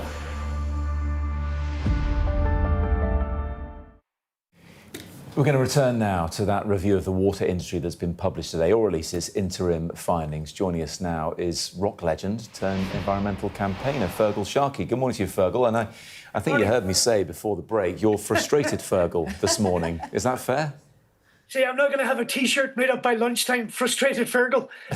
Actually, ironically enough, I think, like all things in politics, events, dear boy. In the last few minutes, it's been announced that KKR, the New York venture capital company looking to buy Thames Water, have pulled out of the deal.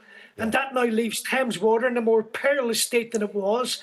Ironically, I don't think this review is going to accomplish much of anything for anybody. In fact, I have an enormous empathy for Sir John Cunliffe. I think he's been subject to a classic Sir Humphrey sleight of hand by Whitehall. Before the election, during the election, after the election, government promised a complete root and branch review, a complete overall far-reaching analysis of the industry, public consultation, a reset. What we were promised was champagne, and what it looks like we're going to get is nothing more than sour milk. So John is actually coming on in the next hour, so we'll put that to him, won't we? Absolutely. Fergal, just give us a broad sense of how you feel about water quality across the UK, because I know at the heart of it, you're very passionate, and I just want to get your sense of how you're feeling today, aside from this report. What's the state of play? Well, the simple background is there is not a single river anywhere in England that is not polluted. Every single river is polluted, and one of the largest sources of that pollution is the water industry. Last year, England and Wales, somewhere in the region of 4.6 million hours worth of sewage was dumped into our rivers. This report by John this morning, even the interim version, does nothing to address any of that whatsoever. It simply creates more bureaucracy. And in fact, it simply regurgitates the terms of reference, the incredibly tightly defined terms of reference. By way of example, Sir John talks about strategy and overall ambitions for the industry. That is called the statutory guidance. Government has been issuing that to the water industry for 35 years. The Secretary of State could fix all of that this afternoon by simply reissuing the statutory guidance. They haven't done it, and they could have done it after the election. We could talk, Fergal, about government strategies and how they don't work. The defence strategy just changed after 3 years. The industrial strategy frustrates people, or the lack of one, and now a water strategy seems to have been fairly non-existent. Let's broaden this out for people, because a lot of people will share your frustrations with the filthy state of our waterways. This is a look by Sir John Cunliffe at the water industry. Should it ever have been an industry? Well, the truth is, I think we can say at this point, it's not a debate about privatisation versus nationalisation. I think we can all agree that this particular privatisation has utterly failed. These companies have made off with £84 billion worth of our money, leaving these companies £74 billion in debt. Our rivers are devastated, and London and the South East is running out of water. Quite simply, there's nothing in this report that actually addresses any of the fundamental underlying issues. It still plays to pollute. There's nothing here that's going to change any of it, and tinkering around the edges of a regulatory system that is institutionally dysfunctional, institutionally incompetent, and institutionally incapable of doing its job. What we needed was a fresh approach with fresh set of eyes, a clean sheet of paper. This is nothing but hanging up some new curtains and painting the front door and hoping that no one notices. Wow, that's some response, Fergal. Listen, the final report will be published in the summer. What do you want to see in that report that would make you feel like change is coming? He needs to address the two fundamental underlying issues. One, we need to remove polluting for profit, and we need to remove the monopolistic financial engineering, exploitive behaviour of these companies, and that means taking them into some kind of state ownership. And I want to see a plan that actually does nothing more than enforce the current law, because that would do the job we need. And I'm afraid Sir John's report, and it's not his fault, he has had his hands tied behind his back by government, who are now trying to duck the issue.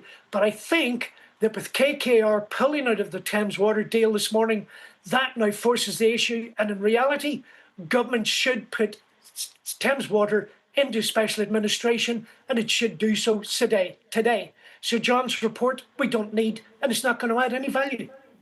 Fergal still very much, firmly frustrated, I think, even more frustrated than perhaps he thought at the top there. We'll speak to you again, no doubt, and perhaps you'll be wearing that T-shirt next time as well. Let's bring in our business correspondent, Paul Kelso, who's back for a bit of a response to what we heard from Fergal there. Morning to you, Paul. What do you make of what he's saying? Because it doesn't float his boat. It certainly doesn't, and Thames Water is in deeper danger of sinking than it was. Fergal, I think, Fergal Sharkey absolutely sums up the public. He's been largely responsible for helping shape the public anger at the management of water companies and the management of our waterways. But his concerns go to the heart of the challenge in running a privatised water system, summed up this morning by this very significant news that KKR, private equity investors who were planning to put fresh equity into Thames Water, have pulled out of that process.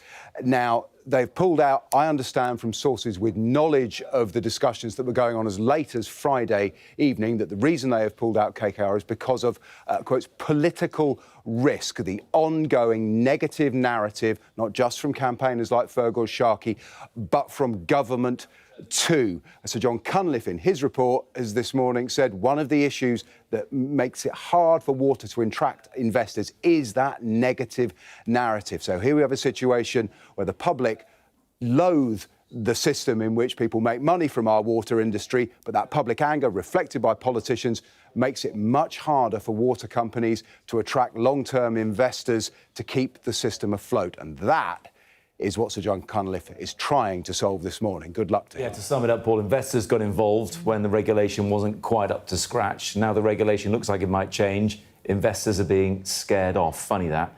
Paul, thank you very much indeed. OK, we're going to talk about a volcano now. And a very famous one too, because tourists and businesses in Sicily have been evacuated from the area surrounding the erupting Mount Etna, with the volcano spreading large plumes of ash and smoke into the sky. There you are. Those pictures are, wow, amazing. Let's get more now with Matthew Blackett, Associate Professor of Natural Hazards at Coventry University. What a brilliant thing to study. Matthew, tell us what we're looking at here. How important is this? This is the first eruption at Mount Etna for years, isn't it? It's the first explosive eruption for a very long time. So Etna's a volcano that's eruptive probably 2 or 3 times a year, but we haven't seen a plume that's risen several kilometres or more into the air for about 8 or 9 years, I believe. Matthew, you're there now. Now, you say the first explosive eruption, but Etna, and I've ridden a bike up Etna, by the way. Oh, but look that's at you showing off. I know, sorry about that. But there's always stuff coming out of the top, isn't there? I mean, it's always active in some way. Yeah, it's perennially active, but most of the time the gases that drive eruptions, they're sort of slowly effusing from the top. So what you'll have seen from the summit when you visited was the smoke, the gases, slowly making their way out. But what happened yesterday, presumably, is that there was some build-up of these gases. It couldn't escape through those normal routes. That's what I was able to witness firsthand, and it was quite spectacular. Yeah, we can't see you right now, but I mean, you are there, you are looking at it. I guess the saving grace with Etna, as far as I understand it, and you're the expert here, is that if it does erupt, it's not prone to having fast-moving lava. When it's erupted before, it's moved quite slowly and people can get out of the way. Sorry, I didn't catch what it's a volcano that it's not likely to cause any harm to people because it is so well monitored and people can get out of the way of it. There are warning systems in place and evacuation routes are well planned. Matthew, just tell us about the implications of pollution from what we're seeing here. Is that a problem?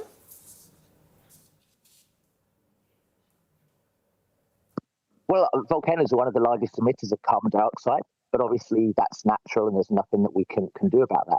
But that volcanic ash that you can see, which makes up a huge part of that plume, that will be scattered over large regions of Sicily. and it almost looks like a snowfall sometimes. So you may get a couple of millimetres scattered over the ground, and that can cause problems for visibility, and it has to be cleared away because it's a hazard to people. So you'll find people in the next couple of days sweeping their pavements, sweeping the roofs, to get rid of all of this ash that has fallen. We'll leave it there. Matthew, thank you for that update. He's at the site at Mount Etna. Yeah, which is why we couldn't see him. Not the best signal there. Probably something to do with that big cloud that's in the way. Stay with us. We'll be back with more after this short break.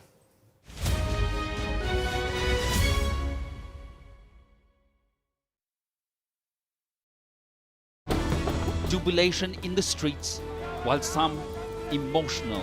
This is a political victory for Prime Minister Modi and his Hindu Nationalist Party. I'm Neville Lazarus and I'm Sky's reporter based in Delhi. Companies like these are helping India in its trajectory to be a serious player in space exploration. Sky News, get the full story first.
Good morning. It is 7 o'clock. Our top story this Tuesday, 18 years after she disappeared, a major new search for Madeleine McCann begins in Portugal this morning. Plus, one of Britain's top generals warns that Russian cruise missiles could strike the UK within 90 minutes, in theory. We'll speak to former Defence Secretary Sir Ben Wallace in the next few minutes. And how a volcanic blast from Mount Etna sent tourists fleeing. It is Tuesday, the 3rd of June.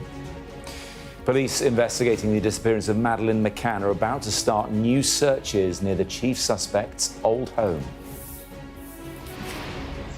Dozens of police from Germany are joining officers in Portugal behind us here. Tents have been set up. The first significant search in the case of the disappearance of Madeleine McCann in more than 2 years. Putting Britain on a war footing, the UK's former army chief warns that Russian missiles could do the same damage to London and Birmingham that they've done to Kyiv. It's not to say it's about to happen or imminent, but in terms of the capability, a cruise missile is only 90 minutes away from the UK. The Hamas-run Gaza Health Ministry says 24 people have been killed by Israeli gunfire while waiting to receive aid. The Chancellor threatens to sue Roman Abramovich over the profits he made from the sale of Chelsea Football Club.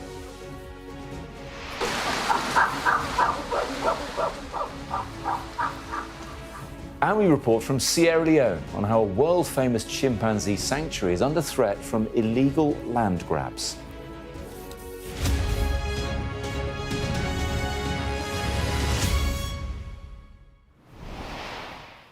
Good morning. 18 years after she went missing, police are preparing to start a major new search to find Madeleine McCann. Officers are expected to focus their efforts close to the former home of the prime suspect, the German paedophile Christian B. Around 30 German officers will scour rural land in Praia da Luz for any sign of Madeleine, who was just 3 years old when she vanished there. Dan Whitehead is in Praia da Luz for us this morning. And Dan, judging by what we just saw, police arriving right now. Yeah, the operation clearly now beginning. The world's media arriving behind me here. I'd say 30 or so journalists. This is where we've been pushed back to. You can see we were here a couple of hours ago before the police tape was brought up, and we got very close to the tents that have been set up as part of this investigation. We're just going to move slightly because police are continuing to arrive. You mentioned around 30 or so officers. This is the latest search in the investigation into the disappearance of Madeleine McCann. Another police van just coming in here. But it is being led by police in Germany, and that is because the prime suspect in the disappearance of the British girl is a Christian B., a 48-year-old German man who is currently in prison in Germany, serving a 7-year sentence for rape. He's always denied any involvement in Madeleine's disappearance, but he had a property not far from here back in 2007. When the 3-year-old girl went missing, she of course was on holiday with her family in Praia da Luz at a holiday apartment, about a 10-minute drive from where we are stood now. The area they're searching, we understand there's around 20 or so areas of this remote scrubland. It is dense grassland, there are ruins, there's boulders. It is in some ways very difficult terrain to start digging and excavating and looking. But they have set up around a kilometre further up the track where we managed to get earlier this morning. They've set up a couple of tents there. That is their main operational base. And I did have a quick word with one of the officers who approached us. He said that it's a large area. He said that they are searching multiple locations on different days. What we don't know is whether this is based on fresh, specific evidence. I was just chatting to a resident who lives up the track here. He was out on his morning run. He's lived here for 20 years, a Brit actually, and he was telling us about the time back, obviously 18 years ago, when all this happened. And much, of course, of this area, this scrubland, has been searched before. This is just the latest in a long line of searches. And, of course, every time people are hoping for answers and hoping that they can find something.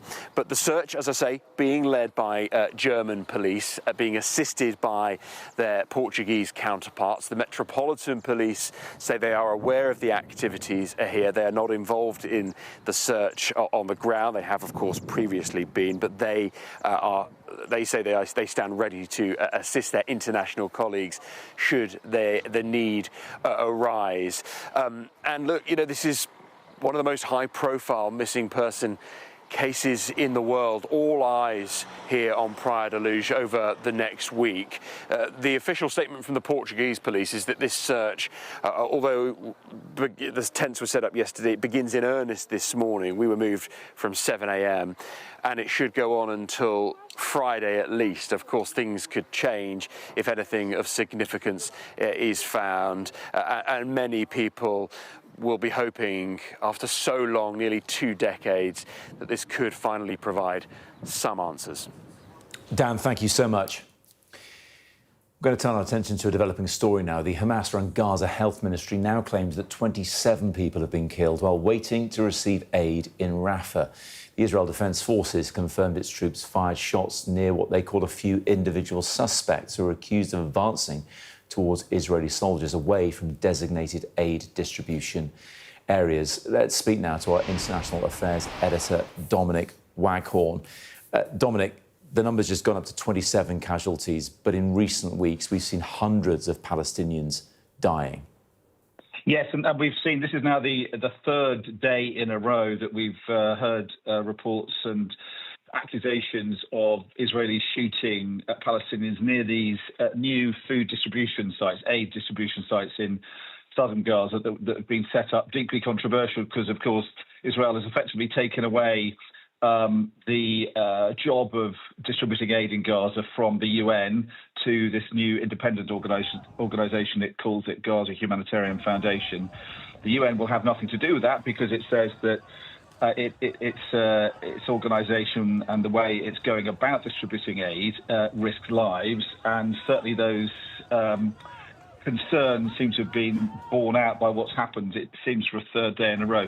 The details are pretty sketchy and murky. So the Hamas-run Gaza Health Ministry is saying that 24 Palestinians were killed and dozens wounded by Israeli fire. Israel says, as you say, that the IDF troops saw several suspects, in their words, moving towards them, deviating from designated routes towards going into the aid distribution centre, and the troops carried out warning fire. After the suspects failed to retreat, additional shots were directed near the suspects who advanced towards the troops. Now, if you compare that with what the Red Cross are saying, it sounds like extraordinary understatement. What the Red Cross are saying is that early this morning we received another mass casualty incident of 184 cases. 19 of these were declared dead upon arrival, and 8 more died of their wounds shortly after. More than 80 patients required immediate intervention. So clearly, from what medics are saying in Gaza, and as ever, we can't verify any of this because international journalists have not been allowed into Gaza since this war began. But from what medics are saying, this is a very serious incident. And they're happening, as I say now, 3 days in a row. And the background, of course, to this is that Israel has allowed the Gaza Humanitarian Foundation to effectively take on its own obligations. As a military occupying power, it's obliged under international law to guarantee the humanitarian needs of the civilian population of the land it's occupying. And initially it allowed the UN to do that. It's now using this other organisation to do so. The Gaza Humanitarian Foundation began with a very sort of murky start. Its head resigned, saying he didn't believe that it was able to do its job. It's carried on. It has denied allegations of a similar incident on Sunday, and it says it's distributing the aid effectively. But clearly, it's not doing so and not doing well enough to prevent what appear to be, as I say, a daily now spate of these mass casualty incidents. Dom, thank you very much indeed. And just a reminder, in the past few moments, the Hamas-run health ministry in Gaza says the number killed in that incident has risen from 24 to 27. Here, the Prime Minister is pledging more missiles and more submarines to deter the threat from Russia. He promised to make Britain battle-ready as he launched the long-awaited Strategic Defence Review. One of the report's authors, though, former Military Chief General Sir Richard Barrons, told Sky News that cruise missiles could hit the UK inside 90 minutes. You look at the damage done to places like Kyiv by missiles and air attack. Those are the same missiles and bombs that could do the same damage to London or Birmingham or Liverpool or Newcastle if we don't take steps to deter that. So we should genuinely, you think, be prepared. I'm not saying you're saying that this is going to happen in the near term or might not happen at all, but we should be prepared, you think, for missile strikes on UK soil. So we should absolutely be prepared to exist in a world where things like precision missiles can range the UK and do great harm. That you're absolutely right. That is not to say it's about to happen or imminent, but in terms of the capability, a cruise missile is only 90 minutes away from UK. Mari's here. Now, these things always boil down, Mari, don't they, to time and money. And when you hear Richard Barrons there saying we could get hit in 90 minutes and we haven't got the defences to stop that, it makes you wonder if the government is moving quickly enough, because they're looking ahead to the end of this Parliament, the end of the next Parliament, in terms of what they do. Exactly. And part of the difficulty is they're looking ahead to the next Parliament. We don't even know if they're going to be in power in the next Parliament. They hope they'll be in power, but that's not guaranteed, of course. And so, what we know is what has been committed to within this Parliament, and whatever is concrete within this Parliament is the only thing we can really justifiably understand to be, ironclad, as it were. And so the difficulty that you were seeing in that clip is that, in theory, there are possibilities that actually we are not ready for certain levels of attack or combat. Now, John Healey, when you were speaking to him, was, saying, no, we are ready, we are part of NATO, and therefore, we are not by ourselves on this. But it does, as you say, boil down to the money. You were speaking to John Healey earlier, and we can watch a short clip now of your discussion around the money and around that 3% target that they won't fully sign on the dotted line. The Prime Minister said yesterday, we are committed to spending what we need to deliver this review. This review can be delivered in full, will be delivered in full. It sets a vision for the next 10 years on how we've got to transform our armed forces, how we've got to make the extra defence investment that we're putting in become the engine for growth right across the country, and how we make our armed forces personnel at the heart of our defence plans with better pay, better kit, and better housing. And I've recently announced 1.5 billion extra to deal with the scandal of military family homes that for too long have been damp, mouldy and substandard, and 8,000 of them aren't even fit to even be occupied. But Murray, a lot of what the commentators are saying this morning in response to what John Healey and the government have been saying the past couple of days is there's a gap between the rhetoric and the reality. Yeah, exactly. And so the rhetoric is that, they're utterly committed to defending the nation and investing whatever they need to. And one of the lines he said is, we're committed to spending what we need to deliver this review. A little piece of me makes me think to myself, deliver what we need to, committed to whatever it takes. Does that mean 3%? Does that mean more than 3% perhaps? But the fact that they won't even commit to the 3% suggests that actually the Treasury isn't comfortable with that level of cash coming out in one department when they are still being lobbied by Angela Rayner, by Bridget Phillips, and by so many other cabinet ministers who want a slice of that pie with the spending review coming up in a matter of days now, this month. And so it's so difficult for the government to find a way to prioritise. And some defence voices are saying, actually, none of it matters if we're not safe, and therefore perhaps we need to start moving away from, as you were saying, moving away from welfare into warfare and making quite savage cuts. Others would say, we can't do that. We're a Labour government. We're morally obliged to help those, and therefore things like welfare cuts is not in our DNA. And that's what makes it so tricky for Labour. Murray, thank you very much indeed. Time now for a look at the rest of the day's stories. Leah is right here. Thank you, Matt. And we do have some breaking news this morning, actually, on Thames Water. Our business correspondent, Paul Kelso, can tell us more. Paul. Thames Water has been, as people may know, in a fight to try and keep the company afloat. It's saddled with more than £22 billion in debt, and it has been looking for fresh equity, that is, people to take a fresh stake in the company, put in some new cash to keep the company going. It had a preferred bidder for that equity stake, KKR, a private equity company. They were still involved in talks up until Friday evening, I understand, but they have today, Thames Water announced that KKR has pulled out of that process, which on the face of it would appear to leave the company's fate much more uncertain even than it was. But the company will now move to talking to an alternative plan put forward by its creditors, the people who control the majority of that £22 billion of debt. They have put forward their own plan for fresh equity in the company, a well-developed plan that's been lodged with the regulator, Ofwat, includes plans for a new chairman to take over. They would hope, if that plan proceeds, it could do so by mid-July. It will involve the creditors taking a haircut, as it's known, on that debt to reduce the level of debt on the company so it is more manageable. I understand that KKR, one of the reasons for its withdrawal was what it would call political risk. That is the ongoing negative narrative around the water industry, which we've been talking about this morning with this interim report, a review of the industry from Sir John Cunliffe. Criticism from campaigners, the media and politicians repeatedly has made the sector much less attractive to investors. And here is the challenge of a privatised water system. The public public don't like it because bills go up and water quality has not improved. But in a private system, you have to have investors willing to put money in. And today, KKR, one of the biggest, has said it doesn't want a part of Thames Water. The company and its creditors believe their alternative plan will provide a sustainable future for the company.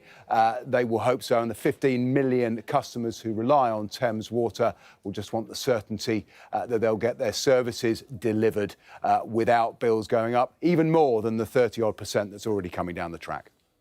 All right, Paul, thanks so much for that. Let's take a look at some other stories too today.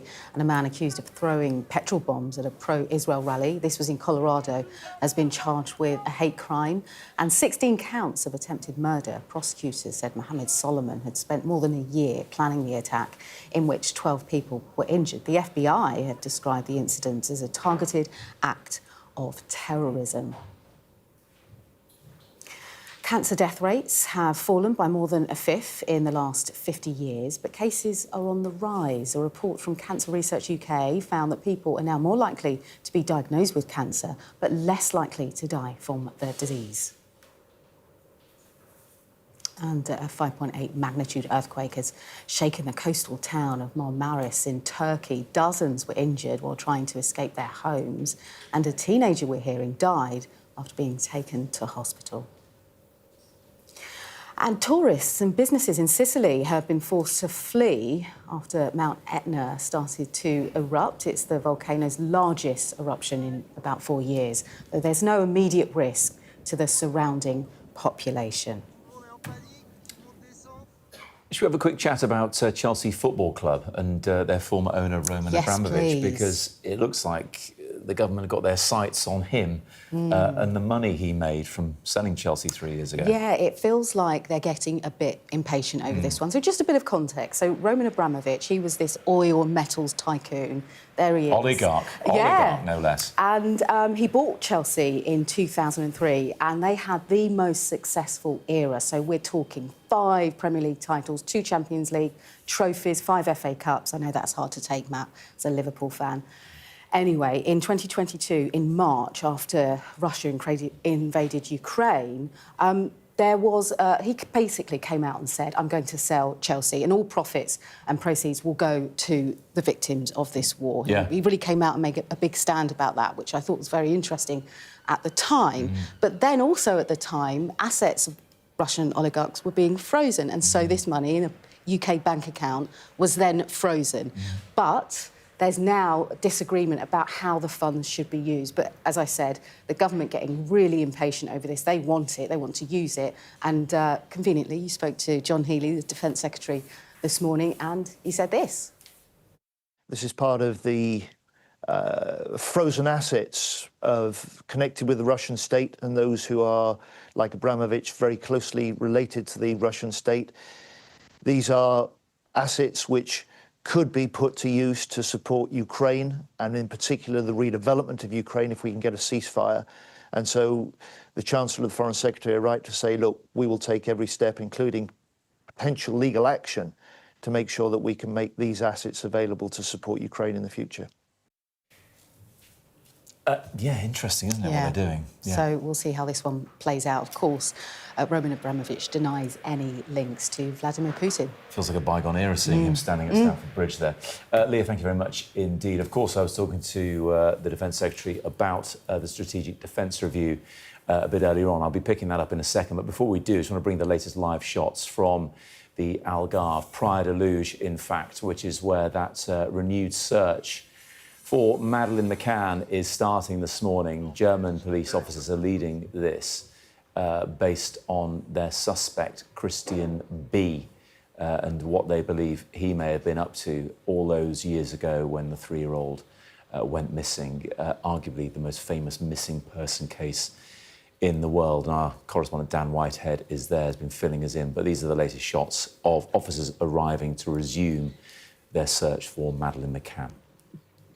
Well, as I mentioned, speaking to John Healey earlier on, I'm joined now by the former Defence Secretary under the previous Conservative government, Sir Ben Wallace, to get his reaction to the Strategic Defence Review. Good morning to you. Good morning.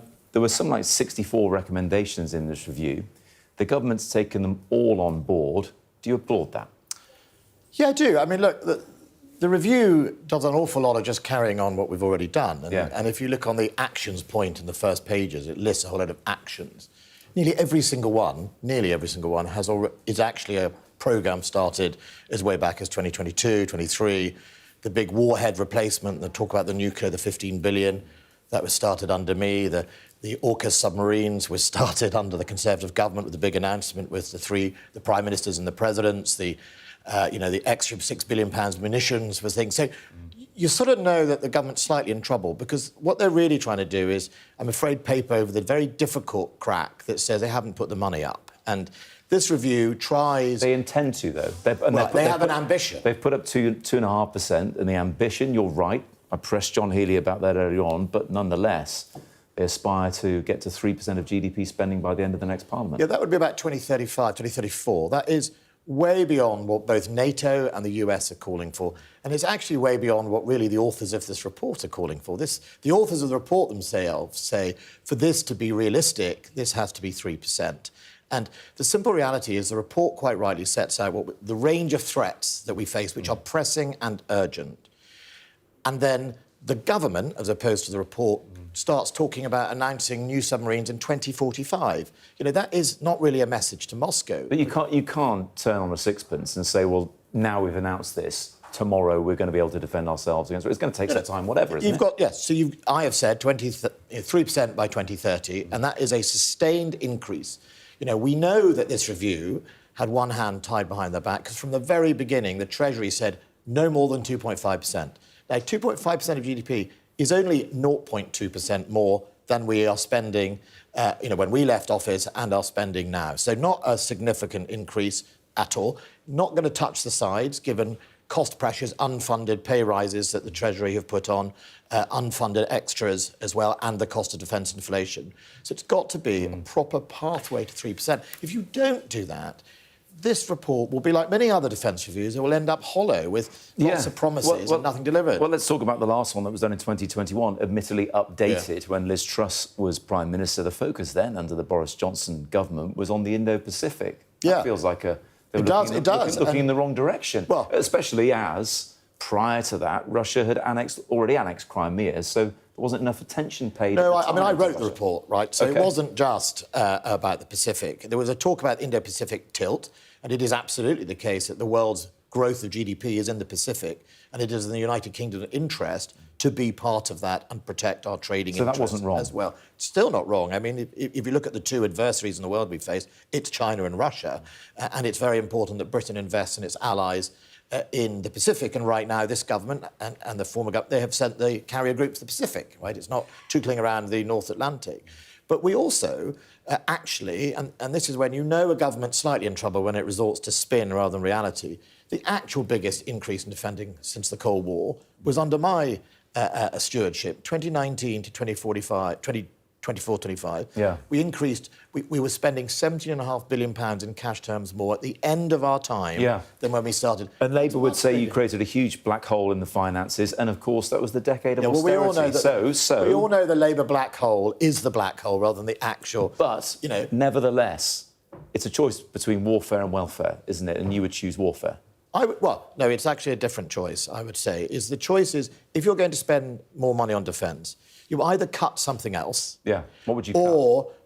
Or you put up taxes, right? Now, if it was me, and I'm not the Conservative Prime Minister or the Conservative leader, in that choice, to leaders to choose, I would say, look, hang on, our welfare bill, our public sector pensions bill, our overall bill is half the public spending, right? If you add the NHS, welfare, public sector pensions...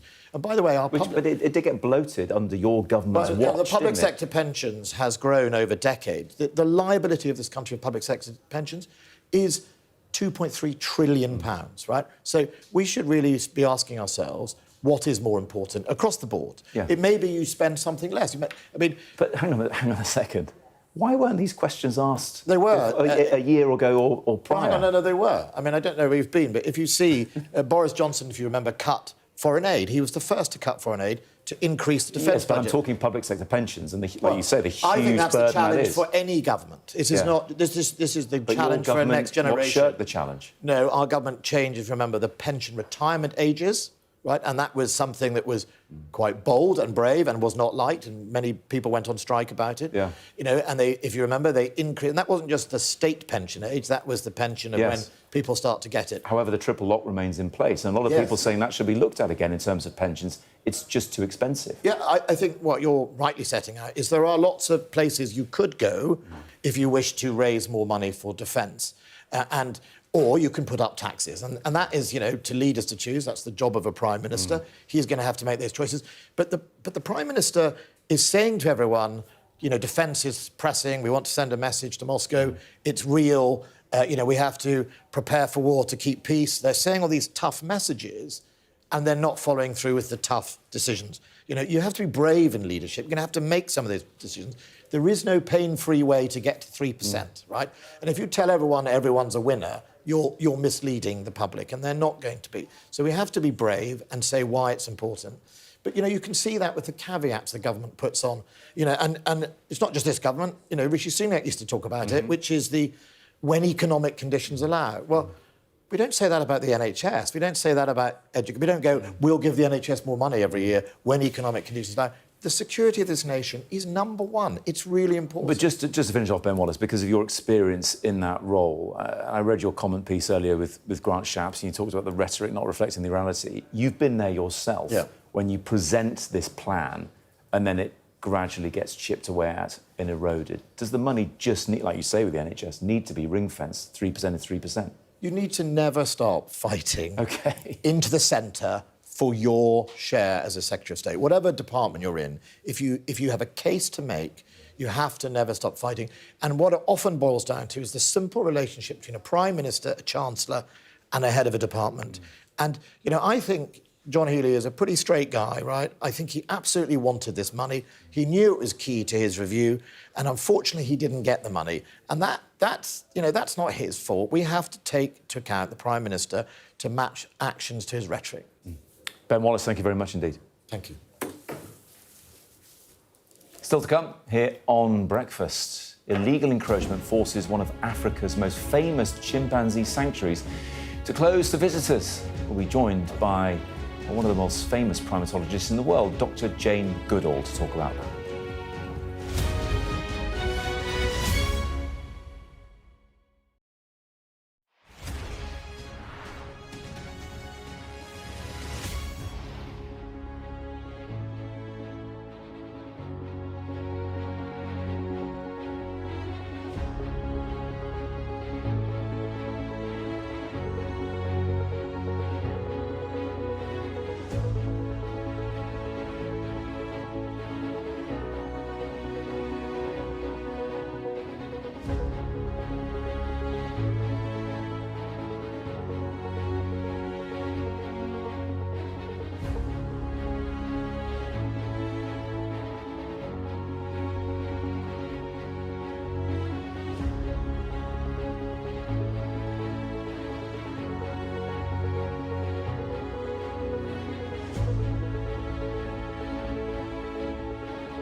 We've got your Sunday mornings covered.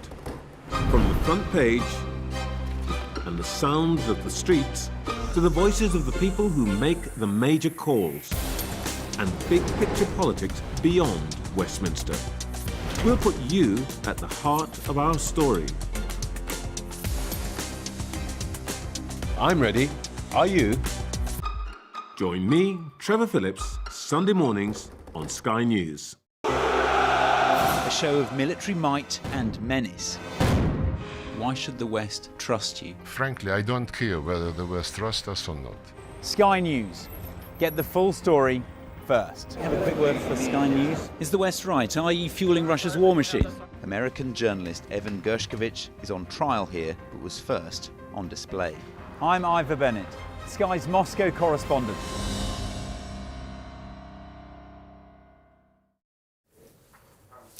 Welcome back. You're watching Breakfast here on Sky News. Coming up, I'll be speaking to the zoologist Dr. Jane Goodall about the chimpanzee sanctuary that's under threat by a land grab in Sierra Leone. But first, Leah's here with all the top stories. Thanks so much, Matt. Police have begun a major new search for Madeleine McCann in Portugal. Around 30 German officers will scour rural land in Praia da Luz for any sign of the little girl who was just 3 years old when she vanished 18 years ago. At least 27 people have been killed while waiting to receive aid in Rafah, according to the Hamas-run Gaza Health Ministry. The IDF confirmed its troops fired shots near a few individual suspects who were accused of advancing towards Israeli soldiers, but away from aid centres. One of the UK's top generals has warned that Russian missiles could do the same damage to London and Birmingham as they've done in Kyiv. So Keir Starmer has pledged to make Britain battle-ready with more missiles and submarines to deter the threat from Russia. And the government has threatened to sue former Chelsea owner Roman Abramovich to make sure money from the sale of the club goes to Ukraine. Thanks a lot, Leah. Murray's back. Look, we've heard from the Defence Secretary. We heard from one of his predecessors, Ben Wallace, just a few moments ago. Easy, of course, for the Conservatives to try and pick holes in this. But did he make some relevant points? He made some relevant points. I think one of the things that stood out to me was he said there is no pain-free way to get to 3%. Yeah. And again, easier to say when you're in opposition, you haven't got to worry about the cash, it's not your problem anymore. And therefore, Ben Wallace has that level of freedom. But I think also having that level of freedom allows you to be perhaps a little bit more honest about the fact that sacrifices need to be made. And what he was arguing was that he believes the size of the combination of welfare, the NHS and public sector pensions, those three things combined are taking up too much of public spending and they need to come down in order to essentially plug those gaps in defence. Now, that is easier said than done, especially easier said than done when you're a Conservative, harder to do as a Labour leader because those are the kind of areas that you are expected to invest in, that you are expected to care about and to protect and ring fence.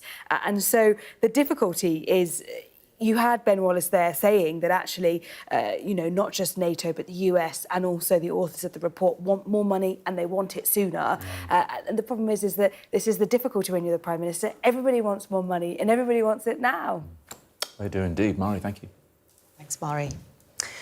Now, decades of conservation efforts to protect the critically endangered western chimpanzee are being undermined by extreme illegal encroachment at one of Africa's most famous animal sanctuaries. Well, in a moment, we'll speak to primatologist Jane Goodall. But first, Sky's Africa correspondent Yusra Elbegir reports from Sierra Leone.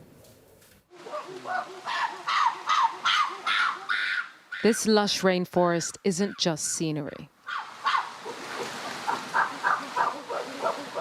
It's a sacred home to our closest primate, the critically endangered western chimpanzee. Illegal encroachment is eating away at the borders of the safe haven on the edges of Sierra Leone's capital. That encroachment is fast approaching, and chimps always had this as a buffer. Their territory is diminishing, making them see us as intruders.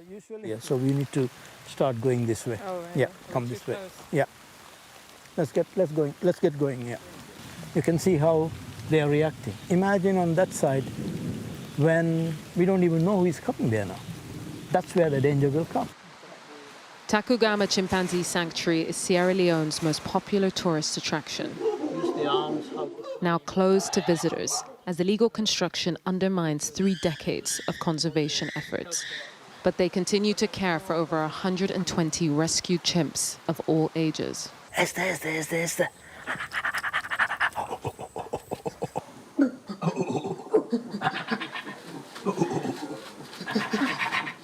Every time a baby chimp arrives, people think, oh, well, you're doing a good job. You were able to confiscate a chimp and rescue a chimp and bring it here. But for me, as founder of the sanctuary, I feel defeated because this chimp shouldn't be arriving here.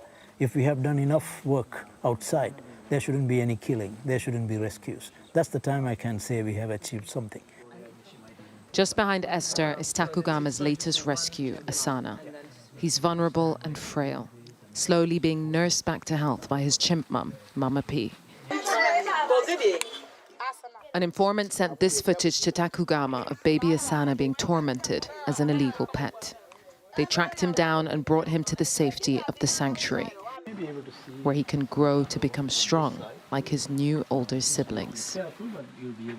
It's great to see that he's so playful, because by the time they get here, they've been rescued from really traumatic experiences at the hands of people in the country. So to see them in this state where they're healthy and playing around is extraordinary. Even without visitors, the sanctuary is rich and alive. But the severity of this moment for the chimps and the country cannot go ignored. Now we're closed indefinitely. But what if this becomes something wherein we can never open the sanctuary again to people to visit? Then you have all these young Sierra Leoneans who have to live their lives not even ever understanding fully what the national animal is, not having the opportunity to experience it. In the absence of funding from, at the moment, from the US government, it's going to be difficult for us to turn around quickly. But we are very resilient. We are like chimpanzees, so we will manage somehow.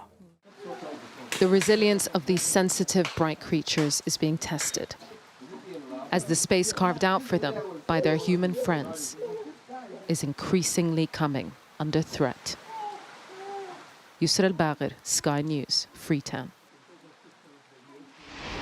Well, who better to talk to this about than one of the best-known primatologists in the world, Dr. Jane Goodall. Jane, it's good to see you. Thanks for taking the time. I know you've been to Takugama in Sierra Leone. What's it like?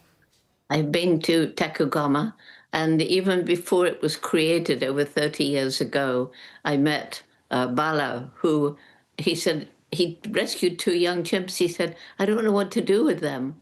And I said, well, you have to start a sanctuary. That's the result, is Takugama, and it's one of the very best sanctuaries in Africa. Wow, Jane, I didn't know that. Thank you so much for revealing that. But do indulge me, because further back, and I'm talking about the 1960s, you were in Tanzania, weren't you? And you made some revolutionary discoveries about chimpanzees. What do you remember from that time, and just measure how things have changed since then? Well, back then in Gombe National Park in Tanzania, I was the first person to study chimpanzees in the wild anywhere. Nobody studied them before. And so just about every observation I made was new and surprising. The fact that they can use and make tools, how their behavior is so like ours. And those days were probably the best days of my life, days of discovery. Jane, I have to ask, now the problems that Takugama is suffering seems to be one of human progress versus protecting the wildlife in these parts of the world. How does it make you feel seeing that Takugama is going through this situation right now? Yeah, well, we've seen the same situation happening around Gombe National Park, where we're still studying the chimpanzees. And the problem is human population growth and refugees coming from other parts and poverty. So Bala is doing what we have done, which is to try and improve the lives of the local communities so that they can find ways of living without destroying the environment. Look, this could be a problem that's replicated in other areas and other habitats. Do you feel that things are going backwards then when it comes to the conservation of species like chimpanzees and others? Well, compared to when I first went, there wasn't a problem. There were no mothers being shot to get babies for sale as pets or entertainment. And that's a problem that's gradually grown over the years. And the thing that's changed for the good is that there are sanctuaries in Africa. There's somewhere for these babies who've been rescued to go and live their lives. But as we see from the sanctuary in Sierra Leone, that is a problem as human populations grow. That's getting worse. And Jane, I know that you'll be speaking at an event in London about Takugama later this month. What's going to be your main message to people? Because that will be quite a moment. Well, the main message is going to be, first of all, of congratulations, because Takugama really is one of, if not the best sanctuary. You know, the Jane Goodall Institute has a huge one, Chimpunga in Congo, and that's pretty good too. But I'll be talking about the threats to these sanctuaries, the threats to chimpanzee conservation outside the sanctuaries. And, you know, these are our closest living relatives. We share 98.7% of our DNA with them. But wildlife across Africa is disappearing. And because we depend on healthy ecosystems for our very lives, then somehow we have to resolve this dilemma between feeding and caring for people and the need to also care for wildlife. Jane, it's so fascinating to hear what you have to say on this. I know you've devoted so much of your life to this kind of thing, and humans always want a bit of reassurance that we're not messing things up. Is there any sort of glimmer of hope that things can get better again? Well, we are going through pretty dark times, aren't we? Not just environmentally, but socially and politically. And so my main message today is to try and give people hope that things can get better. Because if we all lose hope, become apathetic and do nothing, we're doomed. So, you know, one of my main reasons for hope is young people, once they understand the problems and we empower them to take action, they are changing the world as I speak. And then the resilience of nature, a place that's been utterly destroyed, give nature time and perhaps some help, and nature will come back. Species on the brink of extinction can be given another chance. And then there's this intellect of ours, which we're beginning to use wisely, to find ways which will enable us to live in better harmony with the natural world on which we depend. Wow, Dr. Jane Goodall, thank you so much for your time. The hairs on the back of my neck have really, really started to stand on end. Thank you so much. You're wonderful. Thank you. Absolutely. The hairs might be standing up on the back of your neck. I was thinking, I'm not sure I've got the intellect to comprehend all of that, but genuine wisdom there from Dr. Jane Goodall. Moving on, because new research has found that regular exercise after cancer treatment cuts the risk of death in patients by more than a third. The findings are being described, unsurprisingly, as transformative. Let's get more on this now. Dr. Devi Sridhar joins us, who's Professor in Global Public Health at the University of Edinburgh. Great to see you. This is incredible stuff, isn't it?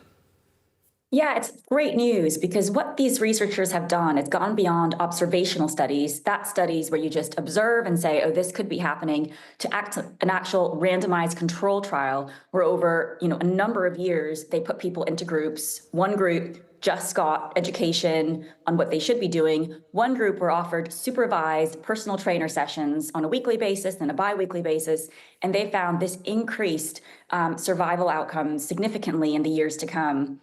So really positive in the sense of another study showing the importance of exercise in longevity and in reducing your chances of death even after you had something as serious as cancer. And doctor, talk us through how soon cancer patients who are recovering from treatment can take up exercise, because I would assume that having gone through treatment that you're exhausted physically and emotionally.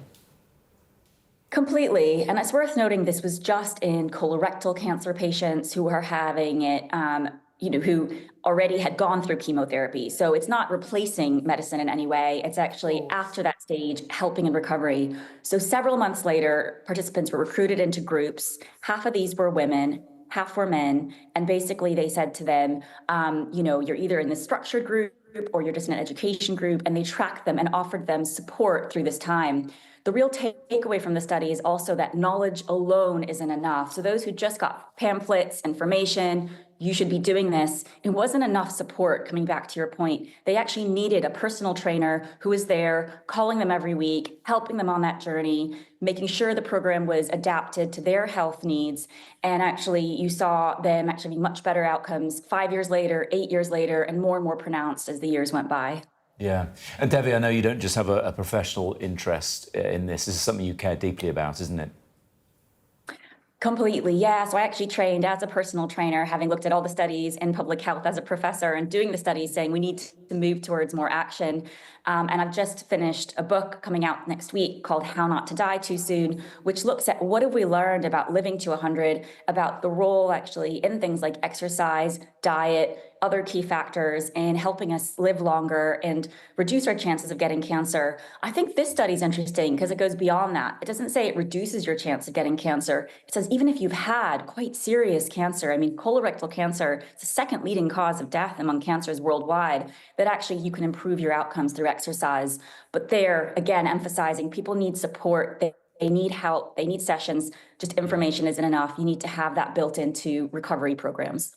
Well, a touch wood is something I haven't had personal experience of. I can imagine going through conventional cancer treatments is really, really hard work, and the worry and stress that goes with that. But I think it also shows, Devi, that it's never too late. It's never too late to exercise. And of course, it can be preventative as well as curative as well, we hear now. Really appreciate you joining us. Thank you so much, Devi. Thank you. Still to come here on Breakfast.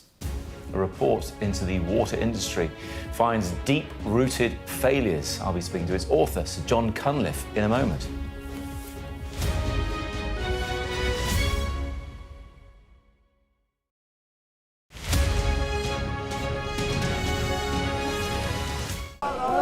Turkey is burying its dead. Whole families died in this collapse. Generations wiped out. I'm Siobhan Robbins, Sky's Europe correspondent based here in Berlin. This is just a small sample of the deadly arsenal taken off the streets. Anyone could say, I'll do that, and then have to go and shoot someone. Yes. Sky News, get the full story first. They are pushing forward, trying to get people to disperse. What Prince Harry wanted to do was to eject me. Is that your opinion? It is. It is. They were serious, coordinated attacks. It's an entire generation that will have to contend with the horrifying impacts of this conflict. The number of patients is increasing. It's been quite some day. Hey, what country are you From the UK. Why don't you go back to your country? You've gone viral. I've ever had such a reaction. It's just incredible. Since the Oval Office meeting, have they reached out to you? If Ukraine asks for help and its allies decide to help, then that's the end of it. Criticism of you, the president, is banned. How is this a fair election? A historic day here today. Beth Rigby from Sky. You said to people, I'm not coming back for more, but you have come back for more. There could be some more painful decisions to come. Thank you. Thank you. I'm James Matthews, and I'm Sky's US correspondent, based here in Washington, D.C. I've covered some of the biggest stories in the world. I'm Deborah Haynes, Sky's security and defence editor. I've covered Russia's full-scale war since it began, witnessing the terror and the trauma. I'm Stephen Murphy, and I'm Sky's Ireland correspondent based here in Dublin. Sky News, get the full story first. I'm Martha Kellner, and I'm Sky's US correspondent based here in Los Angeles. Getting the chance to tell people's stories, it's a privilege. I'm Adam Parsons, Sky's Europe correspondent based here in Brussels. I'm Dan Whitehead, Sky News' West of England and Wales correspondent. Sky News, get the full story first, free, wherever you get your news. We arrive. A secret hospital hidden in the Myanmar jungle. treating the victims of this bloody war. This is Myanmar today. Its military rulers don't want the world to see, but we have. I fight for my own future. I fight for my generation's future. This is an actual crime. They don't care for that. Myanmar army is only a couple of kilometers away. So this is a major humanitarian disaster.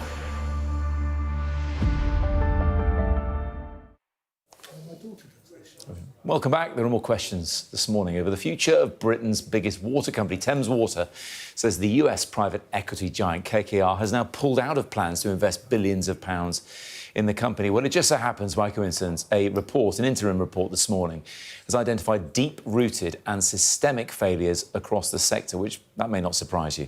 In a moment, I'll be speaking to his author, Sir John Cunliffe, but first, let's hear what campaigner Fergal Sharkey had to say earlier on. Headline, he wasn't impressed. I don't think this review is going to accomplish much of anything for anybody. In fact, I have an enormous empathy for Sir John Cunliffe.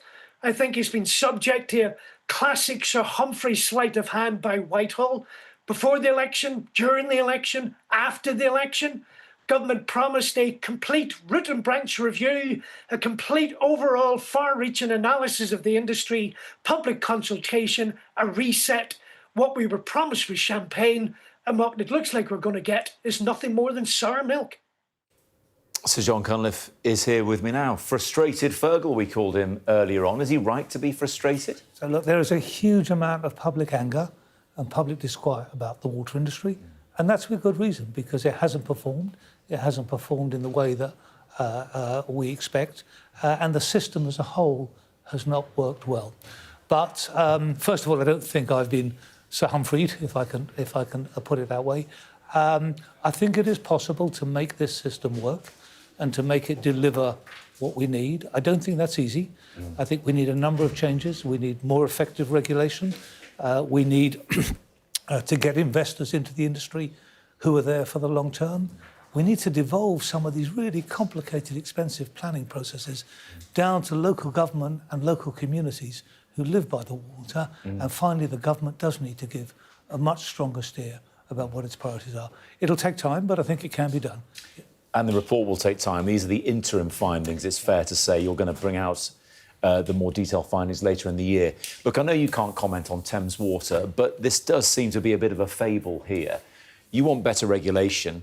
You mentioned better regulation. The government talks about better regulation. Private investors like KKR then, by coincidence or by design, think, actually, it's not worth us investing in Thames Water. Isn't that the issue here? These investors came in when it was too good to be true, us privatising the most fundamental of resources. When we start to look at, when your report looks at tightening up regulation, they get put off. There's no surprise there. So I don't know what's behind the KKR decision, and I'm not involved with the actual handling of Thames. I think what I say is it's not stronger regulation, it's not just tougher, it's more effective. So it's being close to the company, it's understanding what the company does, it's having the ability to intervene before decisions are taken which aren't in the public interest, and that has happened with water companies, but also before things get bad. And it means the opposite as well. It means being able to help companies and support them when they need to improve so they don't wind up in this spiral going down. Isn't that the problem? The supporting them when they need to improve means customers, like all of us, end up paying more. We've seen that in recent months, and the big players in the most populous parts of the country, Thames and Southern, are putting up the money the most, but they're still not cleaning up the rivers enough. They're still not sorting out the cracked pipes and the ageing infrastructure enough. They'll only invest when they want to, and they'll take out what they want to as well. So I think it will take a long time to make the infrastructure improvements we need to give us the clean and healthy rivers and coasts that we want. Some of those are water companies. We shouldn't believe it's all the water companies. A lot of that is climate change. A lot of that is population. But isn't that the problem? There's so many water companies. They operate in different ways. I mean, a lot of people prefer nationalisation, but seems to be pretty unaffordable. A country the size of ours, why doesn't it just have one water company and a national water grid? I think that's it's a really important point. Water is not like gas or electricity. You know, unlike electrons and gas molecules, you can't move it around the country easily. And our water system is actually a set of regional river systems, coastlines, and we should be managing it much more. When I said managing decisions much closer to local authorities and local communities, that means managing on the regional water systems. And the companies have very, very different challenges in different parts of the country. And part of the change in regulation is we need to focus much more on the specific companies. What are their challenges, operational as well as financial, and try and encourage them and help them and support them to get better, but also to hold them to account when they don't. That holding them to account piece is, a lot of people like that. We've seen that fine levied against Thames Water in recent days. Holding them to account briefly, should that be criminal charges, potentially, that threat brought against executives if they persistently fail to meet standards? So changes were made in the legislation that just went through the House earlier this year on the penalties, on the burden for proof. I think the penalties actually they can be taken. It can be taken to the criminal level, but the enforcement's got to be faster. Yeah. I mean, sometimes it takes 3 or 4 years to get it through the courts. Yeah. The public has forgotten about the issue. The people have moved on. So we don't just need sort of tougher justice. We need swifter and more proportionate justice. So, John Cunliffe, appreciate you coming in. Thank you very much indeed. We look forward to the wider findings later in the year. We'll be back with all the day's top stories after this break. Don't go away.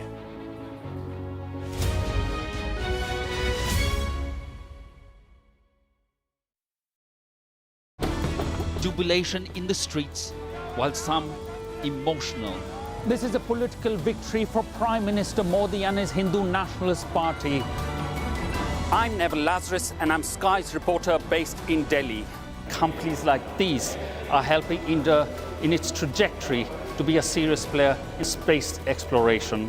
Sky News, get the full story first.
Good morning, good to have you with us. It is 9 o'clock. Our top story today, 18 years after she disappeared, a major new search for Madeleine McCann has begun in Portugal this morning.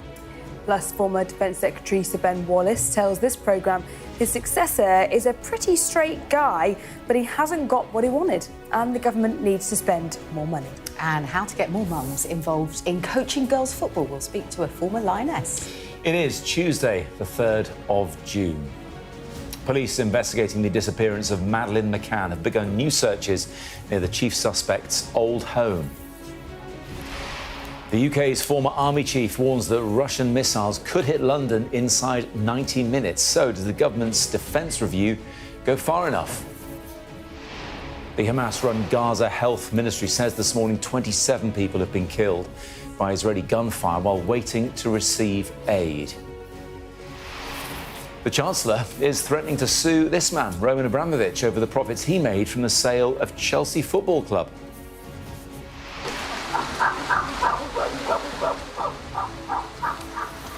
And we head to Sierra Leone to see how a world-famous chimpanzee sanctuary is now under threat from illegal land grabs.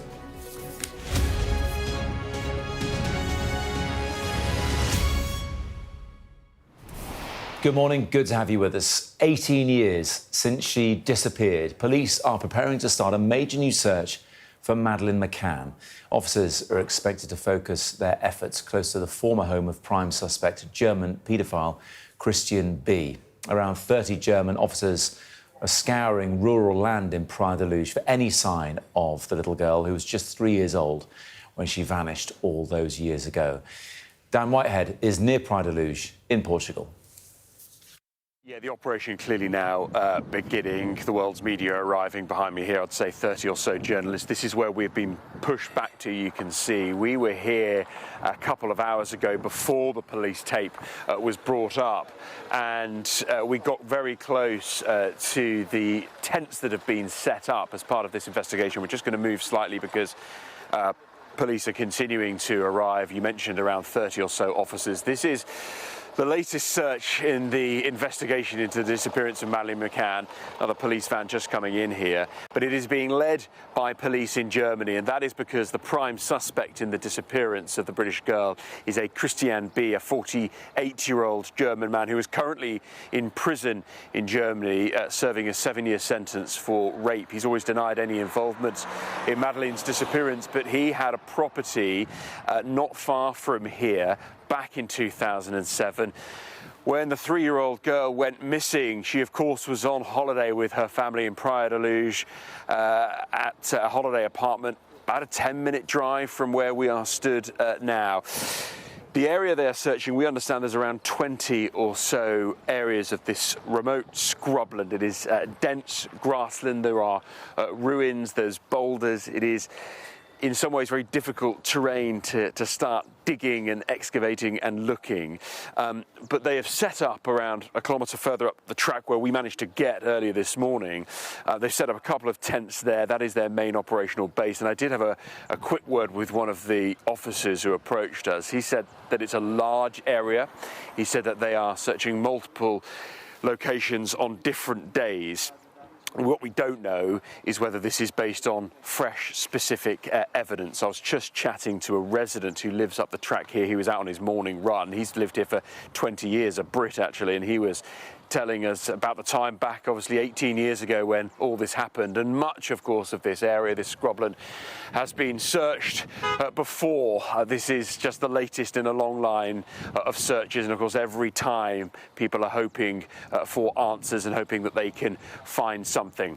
But the search, as I say, being led by German police, being assisted by their Portuguese counterparts. The Metropolitan Police say they are aware of the activities here. They are not involved in the search on the ground. They have, of course, previously been, but they say they stand ready to assist their international colleagues should the need arise.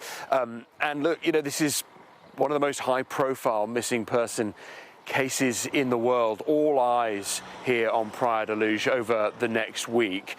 The official statement from the Portuguese police is that this search, although the tents were set up yesterday, it begins in earnest this morning. We were moved from 7 a.m. and it should go on until Friday at least. Of course, things could change if anything of significance is found, and many people will be hoping, after so long, nearly 2 decades, that this could finally provide some answers.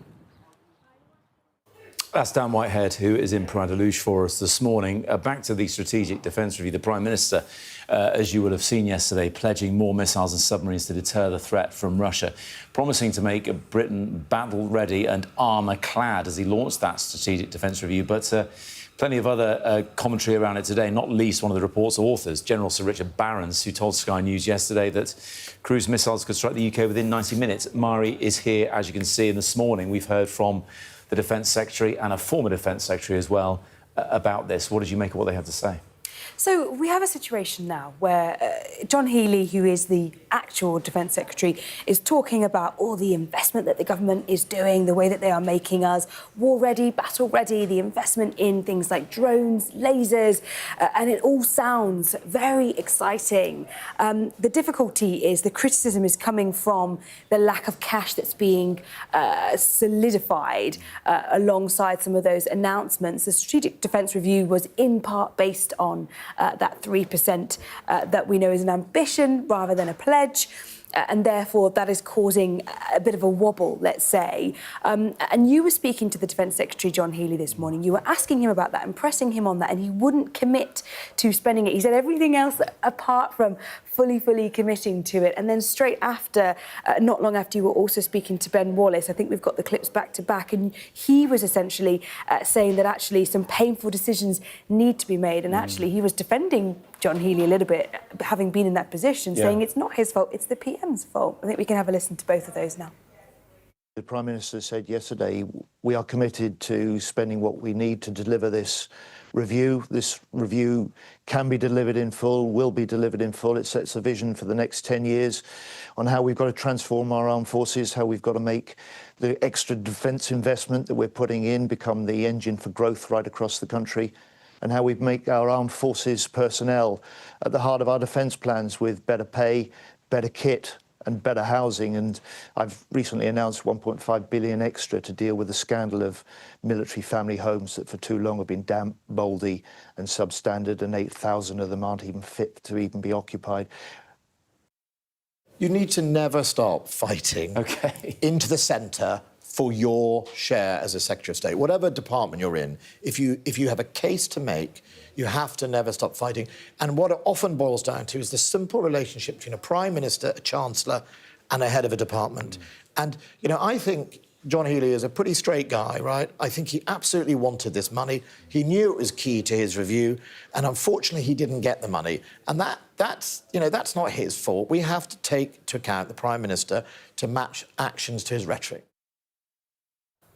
Hits the nail on the head there, Ben Wallace, doesn't he, Mari? It's all about ministers, secretaries of state fighting for their departments. Because we hear this morning, Secretary of State for Education, the Home Secretary, Environment, they're all fighting for money. And a lot of people have some sympathy for that because we're talking about lots and lots of taxpayers' cash being spent on weapons. And a lot of people don't like that idea. Totally. There's a lot of people who are going to be incredibly uncomfortable with their tax money being spent on weapons that are made to harm people, and that is the difficulty. And I think the other issue is, in a time where we've had a cost of living crisis, we've had the COVID pandemic, and people feel that they have already sacrificed perhaps quite a lot in the past few years in terms of the kind of living standards and disposable incomes, let's say, there perhaps is a reticence to therefore give more of their cash to things that they don't feel necessarily comfortable with or don't necessarily feel that tangible benefit to their lives, which is why we've had so much rhetoric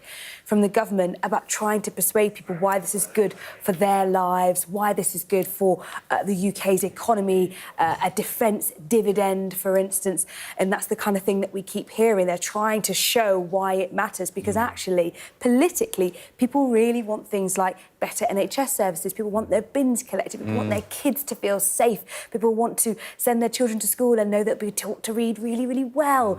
And those kinds of things, the day-to-day bread and butter issues of politics are always going to be, to an extent, the driving force, because that's what gets votes and that's what you're judged on. You're not really judged as much, unfortunately for someone like John Healey, on perhaps defence policy or things like deterrence, which is obviously important and the reason we don't have wars, but there isn't very much to show for it. See it. Exactly, it's not visible in the same way. Mari, good stuff. Thank you very much indeed. Let's turn our attention to a developing story now. The Hamas-run Gaza Health Ministry is claiming that 27 people have been killed while they were waiting to receive aid in Rafah. The Israel Defense Forces confirmed its troops fired shots near what they say were a few individual suspects who are accused of advancing towards Israeli soldiers away from designated aid distribution areas. These are live pictures now from Nasser Hospital in Khan Yunis, where some of the injured have been taken.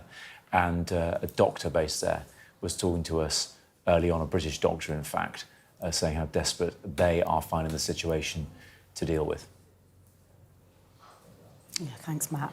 Rob's here, our sports correspondent, because we've been talking about this story all morning, Rob, about the former Chelsea owner, Roman Abramovich, and threats from the UK government to sue him. Bring viewers just up to date with the context and what we know.